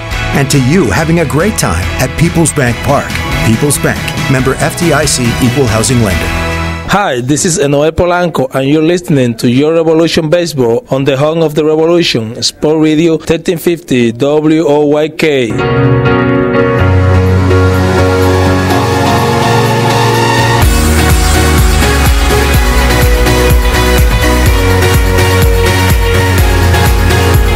Bottom of the seventh, 5-2, Revs in front. Lefty Dan Runzler is the new pitcher for Sugarland. Pitching change brought to you by Maple Donuts. As Runzler comes on in game number 28. 2-1 with a 4.43 ERA for the year.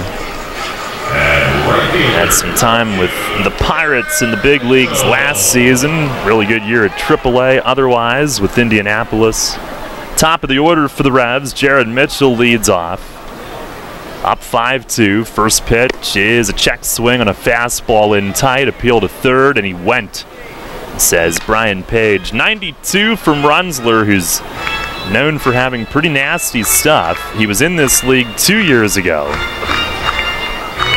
and really dominated. 1.95 ERA, got the Pirates contract. Pitch is down and away, a slider missing. 1 ball, 1 strike.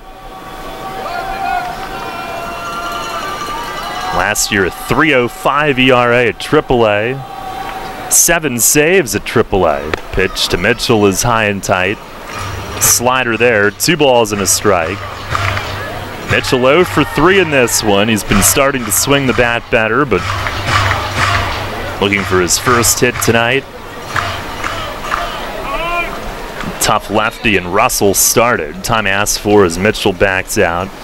Russell ended up going 5, 4 runs, 3 earned, 7 hits. Pitch, and a swing and a miss. Fastball at 93. The Revs have had decent success now against Russell, who's overall been very good. But a couple of weeks ago, 6 innings, 4 runs, 3 earned. Tonight, 5 innings, 4 runs, 3 earned. Burgess took him yard the previous start. Casilla took him yard tonight. Alexi on deck. Here's the pitch to Mitchell, and it missed inside. Fastball makes it 3-2. Well, the numbers for Russell were significantly better at home. He struggled a bit on the road, and the Revs helped continue that tonight. Yeah, their home park is a gem to pitch in. Here's a swing and a tapper to first base. Chavez charges up, gloves it, takes it over to the bag, steps on first, 1 away. Now it's 9 o'clock. We'll pause for station identification. This is Revolution Radio. First in York, first in sports. Your only local sports station. The new Sports Radio 1350, WOYK, York, Pennsylvania. Here's Alexi. First pitch swinging, fouled away right side. It's 5-2 York. Here in the bottom of the 7th inning. Casilla 2 for 3 tonight. Home run in the 5th. Solo shot over the arch nemesis, his 3rd of the year. Runzler ready, delivers, and a ground ball slapped foul as that gets Chong off the top step. Right off the dugout fencing, 0-2.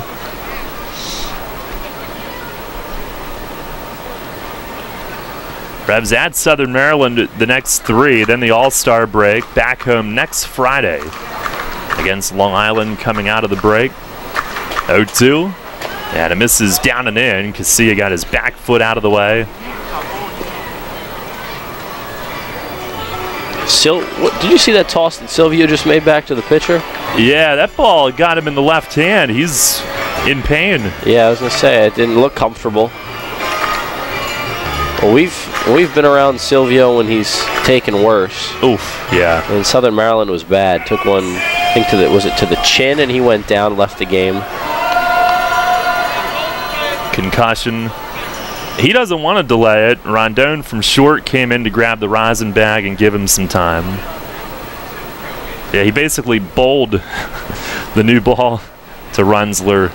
Pitch to Alexi, ripped it short, past the dive of Rondon, and it's into left center. 3-hit night. He'll take his turn, stops with a single. Throw gets away, rolls all the way in front of first. Casilla will have fun with Matt Chavez backing it up as he's straight off the bag a few steps trying to bait him. But that ball ripped on the ground. Rondon laid out to his left, couldn't reach it. And Casilla with hits each of his last 3 trips to the plate. Third 3-hit game of the season for Alexi. He's been excellent. Anytime this Revs team needs a boost or needs some insurance runs, the home run earlier provided insurance, Alexi's been the guy. Just reliable out there every night at second base and in the 2-hole. Here's Spoon. First pitch is lined to the gap in left center, down for a hit. Casilla around second, and he will head to third. Witherspoon held to a single. He's been playing with a little bit of a sore hammy, but thrust into action, and he rips a single to left center. The Revs with their 12th hit as a team. First and third with 1 out. I've been really impressed tonight with the way the Revs have scored runs, handling the early deficit. I mean, it's not easy coming into a game having already lost the first 2 games and then only 1 out in the first and your opponent hits a 2-run homer. I mean, it's deflating, but the Revs have come back. Jonathan Sanchez was not effective, but he did what he could to limit it to 2 runs, and then the bullpen has been excellent. Here's Mesa. He swings and misses on a high, hard one. Looking for one to drive there. The Revs continue to add runs, and that's a good sign. They've now out-hit Sugarland 12-6 on the night.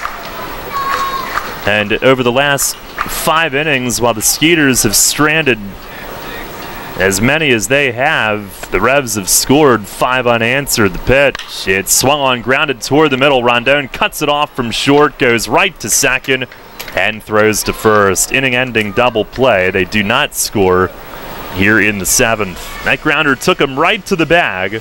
And Rondon a 6-3 double play. No runs, 2 hits, 1 left. We'll go to the 8th tonight. Revs in front 5-2. Hear that? It's the sound of summer. Sound nice? Call Kona Ice. We do it all. Schools, sporting events, parties, both corporate and birthday. You name it, we'll be there. We bring the party to you. If you need a little bit of fun in your life, we're the shaved ice truck for you. Oh, and we fundraise too. This summer, cool down with Kona Ice. Give us a call at 1-800-KONA-ICE or visit us online at www.kona-ice.com. Kona Ice. Flavor our world. Runners know the challenge. It's not the uncompromising weather. It's not the pounding repetition. It's not knowing how to dig deep as you start the climb of that last hill. For runners, the challenge is the discipline to keep running. Flying feet.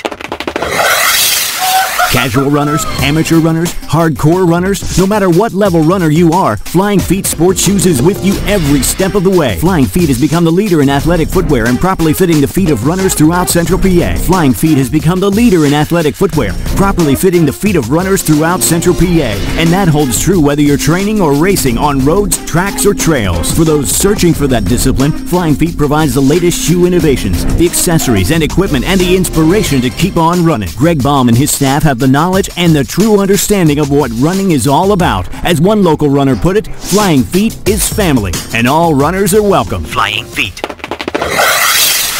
Flying Feet Sports Shoes, 1511 Melrose Avenue, York, just off exit 18 of I-83. This is Hall of Famer Jim Palmer. You're listening to York Revolution Baseball on Sports Radio 1350 WOYK. First in York, first in sports.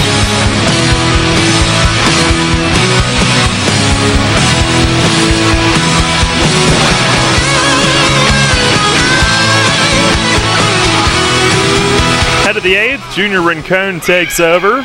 Pitching change is brought to you by Maple Donuts. Revs with a 5-2 lead. Revs baseball also brought to you in part by Wolf's Bus Lines, the official transportation provider of the team. And we look at our WellSpan Sports Medicine injury report tonight while we have a moment. Revs with Jay Goss and Frank DiGiulio Jr. out for the season with the elbow surgeries. Zach Wilson came off the DL yesterday, playing in his second game back from the groin pull. Tyler Clark, sounds like after the All-Star break, they're hopeful he'll be ready. That thumb has been feeling a lot better. Felt really good today, he said. Wellington Dotel left a couple of innings ago, but we are told that it's nothing serious, so that's good.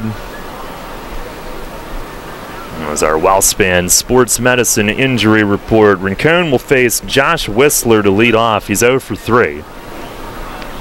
First pitch is a fastball strike. And it comes in at a cool 95 miles an hour. Whistler, and then the top of the order, Barnes and Walsh. And Rincon is set. The 0-1, and it's swung on, tip foul down off the feet of Whistler. I was just thinking the other day, if somebody ever tried to say, you know, baseball looks easy. If there was a pitcher on this staff that I would choose for somebody to go up there and have to stand in against to prove them wrong, it would be Rincon. Yeah. 95 and that nasty hook. The 0-2.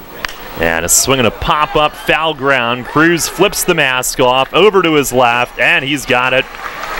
A few steps in front of the on-deck hitter Barnes. Catch is made in foul ground, one away.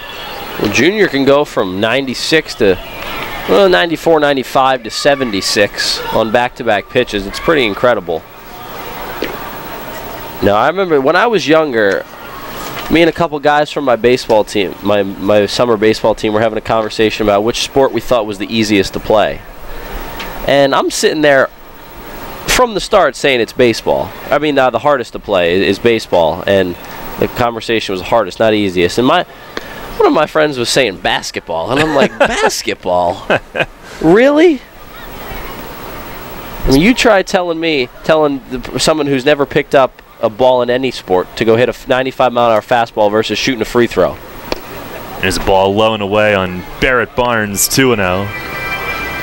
It's just not an easy game. Really, no aspect of it is easy. Well, I'd say it's the hardest thing in sports. Hit a round ball the way it comes in with movement, speed, with a round bat, and try to hit it squarely. Yep.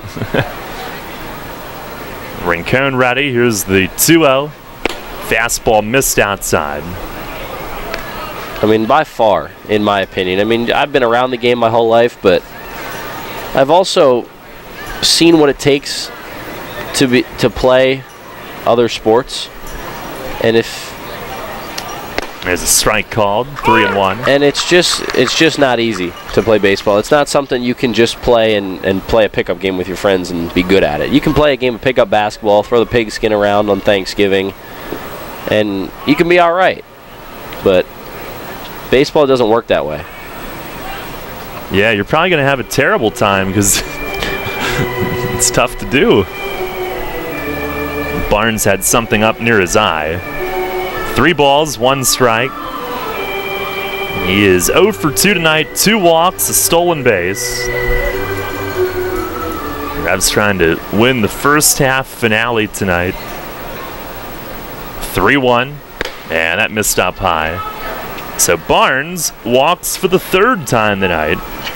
This is the 9th walk that the Skeeters have drawn in this one. The Revs have out-hit them, though, 12-6. And they have forced Sugarland to strand 12 base runners on the night. All in the last 5 innings. They've left them loaded 3 times. Here's Walsh, who's 0 for 2 with a hit by pitch and a walk. Once again, the tying run on deck. And Rincon sets and delivers. And it's a little high. Walsh started but stopped. Junior wants an appeal. Third base on Page is all the way out to the other side of second. Rincon's been missing up for the most part with the walk, and now ball 1 to Walsh. Now the 1-0, Barnes runs, and a swing and a floater to left center. Mesa coming over, runs it down, and he will turn and fire to first. Wilson dives for the bag, and he got it! Are you kidding me? An incredible double play! Melky Mesa in left field, sprints to left center, runs it down, and throws a missile to first base. And Wilson was off the bag to catch it, dove back just in time. Barnes trying to steal on the pitch, was all the way towards second. What a play as they wait to greet Mesa coming off. Unbelievable. No runs, no hits, nobody left. And we go to the bottom of the 8th. It's the Revs 5 and the Skeeters 2. Hey, it's the good-looking genius at Broadway Transmission. You know what really grinds my gears? Perfectly good cars being thrown away just because the transmission went bad. My mind slips into overdrive when someone says, I'll just get a new car before I spend that kind of money on a transmission. What? According to Kelley Blue Book, the average price of a new car is $32 grand. Now you're going to finance that, right? There's another $6 to $8 grand. And if you drive it off the showroom floor, it loses 20% of its value immediately. Don't forget, you also have to pay sales tax, higher insurance rates, title and registration fees, and come up with $600, $700, $800 a month depending on your interest rates for 5 years. And remember, you will still have to pay for the upkeep of the car. Brakes, tires, wipers, fluids, etc. Stop! Trade your transmission, not your car. Thanks, good-looking genius. You're welcome, ma'am. Broadway Transmission. We'll get your shift together and save you all that dough. Visit us on the web at BroadwayTrans.com or stop in and see how it's done. If you are facing retirement decisions, Smith, Mayer & Little Wealth Advisory Group can develop a customized retirement income plan. As specialists in retirement planning, we will guide you on Social Security benefits, 401k and retirement plan rollovers, pension choices, and distribution options. We can explain employer benefit plans and retirement systems such as PESERS and TIA-CREF. Smith, Mayer & Little, a wealth of knowledge about wealth. Get to know us over a cup of coffee or visit us at financialjava.com. Janney Montgomery Scott LLC, member NYSE, FINRA, and SIPC. Local sports on WOYK are brought to you by Maple Donuts, York's great tasting family tradition. Hi, I'm Joel Embiid of the Philadelphia 76ers. Catch Sixers basketball all season on Sports Radio, 1350 WOYK, first in York, first in sports.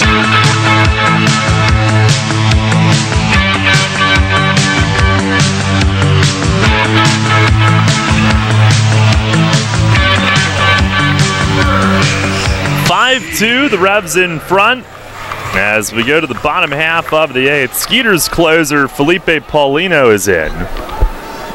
It's been a few days since he's worked, so they'll get him in. Revs up 5-2. Pitching change brought to you by Maple Donuts. The bearded Paulino, who leads the league with 17 saves. Burgess up, first pitch. He swings, skies it foul off to the third base side. And this will find the seats. Burgess tonight 1 for 3. Wilson and Cuevas will follow. And the play from Melky Mesa in the top half of the inning. First of all, to run it down. That was the first real test in the outfield he's had tonight with that leg, and he looked good. Ran down the floating, looping half liner. Pitch to Burgess is popped up. Shallow left center. Phipps from left comes in, and a late call off the shortstop. Rondon had to bite the dirt to get out of the way. And Phipps makes the grab for out number 1. But then Mesa running hard toward his left had to stop, turn, line his shoulders up and his body up toward first base and unleash a missile, which brought Wilson off the bag by a step, and that might have been by design so as to not hit the runner, Barnes heading back. And Wilson handled it on a hop, dove for first, and completed one heck of a double play. Here is Wilson. First pitch, he swings and tips a foul into the backstop. Revs have Grant Sides getting ready for the 9th inning. Tell you what, if Melky Mesa can do that regularly, one, just play the outfield and stay healthy, and two, throw like that to first, second, third home, whatever it is, he's going to be such a huge asset down the stretch. Here's a slider swung on and missed, 0-2. He already is, but I mean, we're talking team's most valuable player if he can show off that arm every night. Yeah. I mean, for us, it's still an unknown, the outfielding portion of it. There's the 0-2.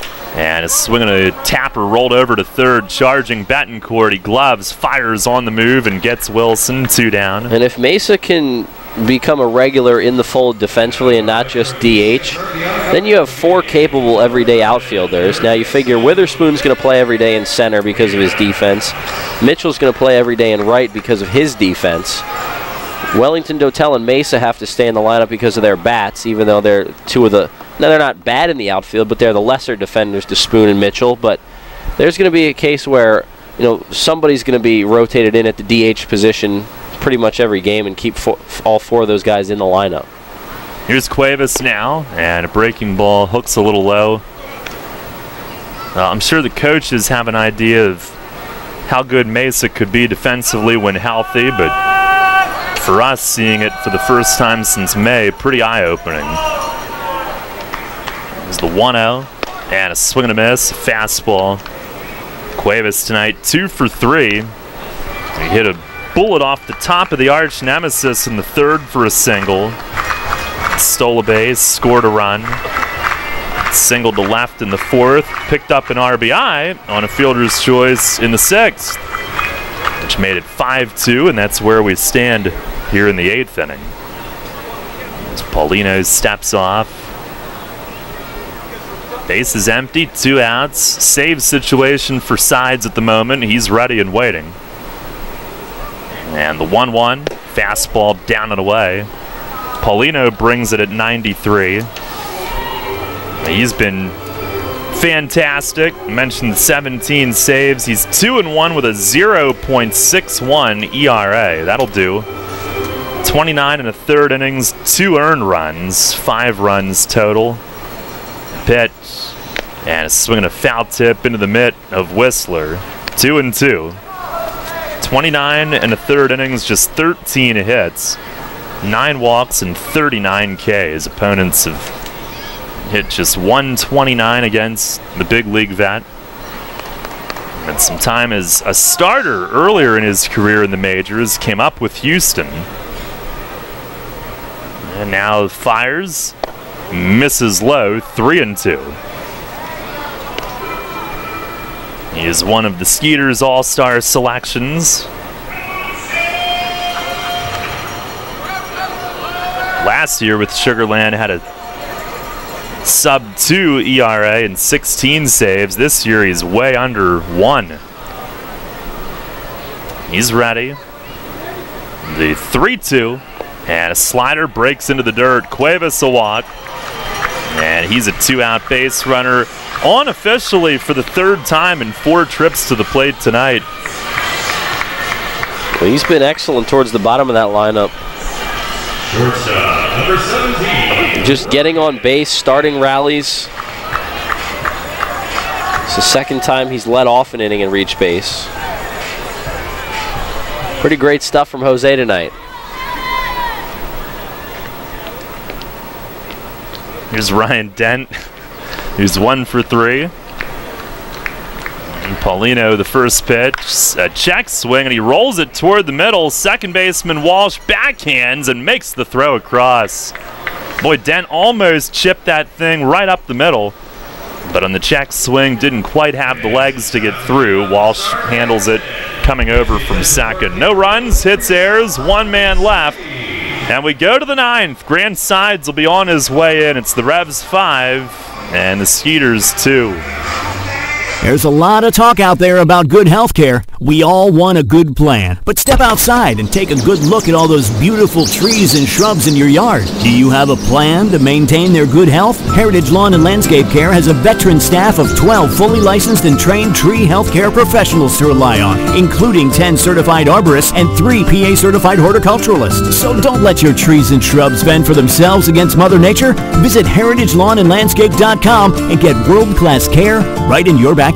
When you work with an independent insurance agent, you put the power of choice to work for you. Independent agents know several companies and their coverages, which means more options. And because companies like Donegal Insurance Group use the independent agent system, you not only get quality insurance, you also save money. The independent insurance agent system. Discover the power of choice. Contact Kochman Kunkel Insurance at 717-854-0300 or stop in at 3217 East Market Street, York. Locally owned and operated by Pam and Rudy Kochman. Kochman Kunkel Insurance. Feeling sad or anxious all of the time? Do you wish life at home was less stressful? You've tried, but nothing seems to work. Presley Ridge is here to help. Our team of compassionate mental health professionals can help you get back in control of your life. Presley Ridge offers mental health services for all ages in York and Harrisburg. Make your appointment today. Call 717-845-6624 or visit us online at presleyridge.org/outpatient. Hi, this is Dan Patrick. Join me weekday mornings at 9 on Sports Radio 1350 WOYK.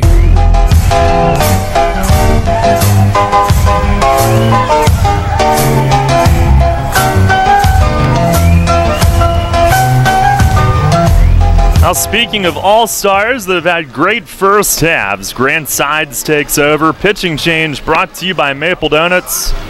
As tonight he goes for his 6th save. Revs a 5-2 lead as we begin the 9th. He's 2-0 with a 0.55 ERA, 15 outings, 16 and a third innings, 1 run on 10 hits, 2 walks, 23 Ks. Was with Sugarland in camp. He's got some family connections to the Houston area, but they had so many pitchers brought in, and the Revs were more than pleased to sign him back. Last outing was last Friday, the first run he's given up all season. His first 14 appearances were scoreless. But he got the win that night, allowed a run, but prevented a second from scoring from third with no outs, and then Burgess a walk-off homer to get him the win. Matt Chavez leads off and looks at a strike. Fastball at 92 to start him off. He's the K-man tonight, so a little extra fervor among the crowd. He's yet to be retired all night. 2-run homer in the first, then a single and 2 walks since. 2 hits, including a homer on base 4 times. Sides is ready. The 0-1, and a fastball. Strike called down and in on him. 93 on the gun. No balls, 2 strikes to begin the 9th. 3, 4, 5 in the order. Chavez, Jansanti, Phipps. And Sides is ready to go as he sets the hands. The 0-2. And it misses off the plate, trying to get him to extend away. 1 strike away. What are we hungry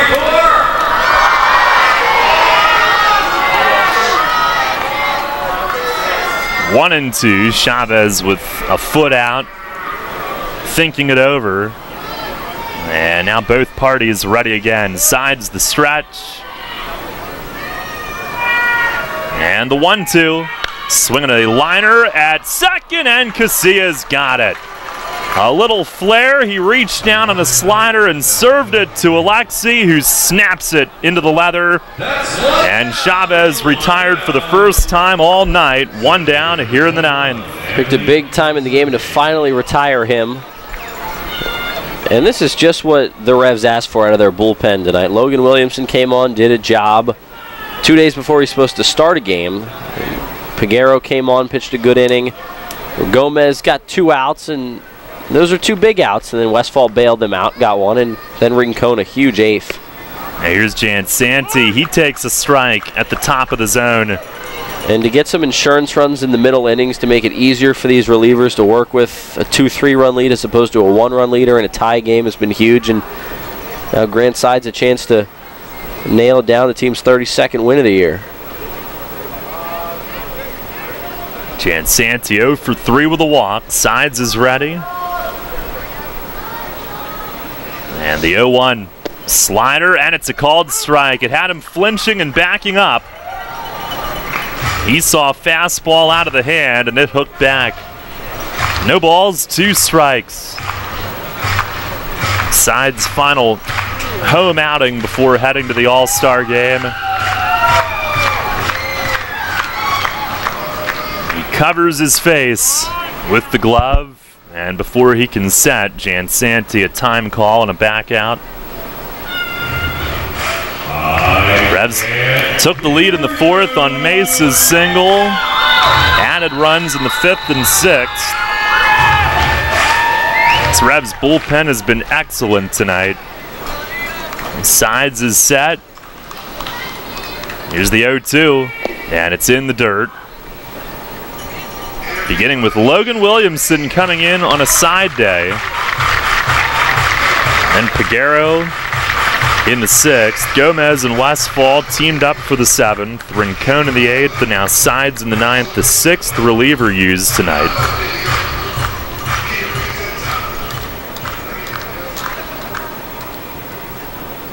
Sides set once more. They set up away on him. Here's the kick. And the 1-2. Swinging a towering pop-up. Foul ground from 3rd. Cuevas is back. Moving over, and he's got it, reaching toward the railing. 2 down here in the top of the 9th inning. He knew the steps were there, and he stopped, reached over the steps toward the gate, right over the Gatorade jug, and hauls it in. 2 down here in the 9th inning. That's great awareness to know where he is and deal with all the factors that he had over there. And he's played enough third base this year and in his career to know how to handle that pop-up over by the railing. Stuck with it, knowing that's a huge out, number 2. Keeps a man off, keeps a man from reaching on at some point. Here's Phipps, swing and a miss. First pitch slider. Dennis Phipps tonight, 0 for 4, 3 Ks. The job that the Revs have done against the 4 and 5 spots tonight has been huge. 0 for 8, 4 Ks, 1 time on a walk, which was Jansanti. Here's the 0-1, and a slider breaks low. Phipps, or Sides rather, trying to do this in 1-2-3 fashion. 5-2 the lead here in the top of the 9th.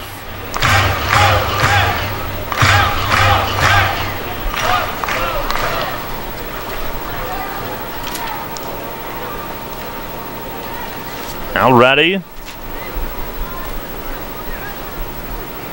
Here's the 1-1. Swing and a miss on a high fastball. And Sides a strike away from finishing the first half for the Revs with a winning record. Everything they've overcome, all the injuries, all of it. Looking to finish with a winning mark. And some momentum heading into the second half opener. Sides is ready. They want it high. Here's the kick, the 1-2, and a check swing, appeal to first. He went, ball game over. Grant Sides gets him on the high fastball. It's a 1-2-3 save for him. And the Revs win the first half finale tonight by a final score of 5-2. They salvage the finale against the Skeeters. It's a win heading into the second half opener tomorrow night. And they finish the first half 32-31. And for tonight's game, the pitching staff scoreless after the first inning. In the final 8 innings, scoreless. 6 relievers tonight pitched scoreless ball following Sanchez And the Revs took advantage of the opportunities offensively. Another big hit for Melky Mesa, who made the defensive play of the game as well. And the Revs win the finale on this homestand. They end up going 4-3 on this homestand. And that's where they finished the first half. One game above 500, 32-31. All starts anew tomorrow night. The second season in the Atlantic League. So many minor leagues do it. And for good reason, with the amount of roster turnover that can take place. And the biggest challenge for the Revs roster in this first half was health. But they finish it with a winning record. 5-2 is the final score tonight. Stay tuned. Post-game show follows next. You'll always hit it out of the park with great Best Yet products from your neighborhood SureSave stores. Like party platters with $18.93 deli items. Team up Best Yet hot dogs with Best Yet kettle cooked chips. And get Best Yet 12 packs of soda and Best Yet Rising Crust pizzas at Sobel's Markets in Shrewsbury, Stewartstown, Whiteford, and East York. And at Nell's Market Fresh Foods in Spry. This Friday is First Friday in downtown York. Presented by WellSpan Health, First Friday is a monthly celebration of downtown restaurants, cultural venues, and nightlife hotspots. Enjoy live music, food trucks, kids' activities, and more from 5 to 9 p.m. Get to know York again or for the first time at downtownyorkpa.com. Want to give your child the best birthday ever without hosting, planning, or cleanup work? Book a Kona Ice birthday party at People's Bank Park. Parties include a 2-hour feast, goodie bags for all guests, and Penn State Children's Hospital playground wristbands. The birthday child gets a custom Revs jersey, a ceremonial first pitch, and a customized Revs birthday cake. Birthdays in the Kona Ice birthday zone during a Revs game. Best birthday ever. Details at YorkRevolution.com or 717-801-HITS. Remember when an app was listen only? Oh yeah, that was kind of us, wasn't it? Well, we have a new app. Download the new WOYK app on the Apple and Google Play stores and take Sports Radio 1350 on the go like never before.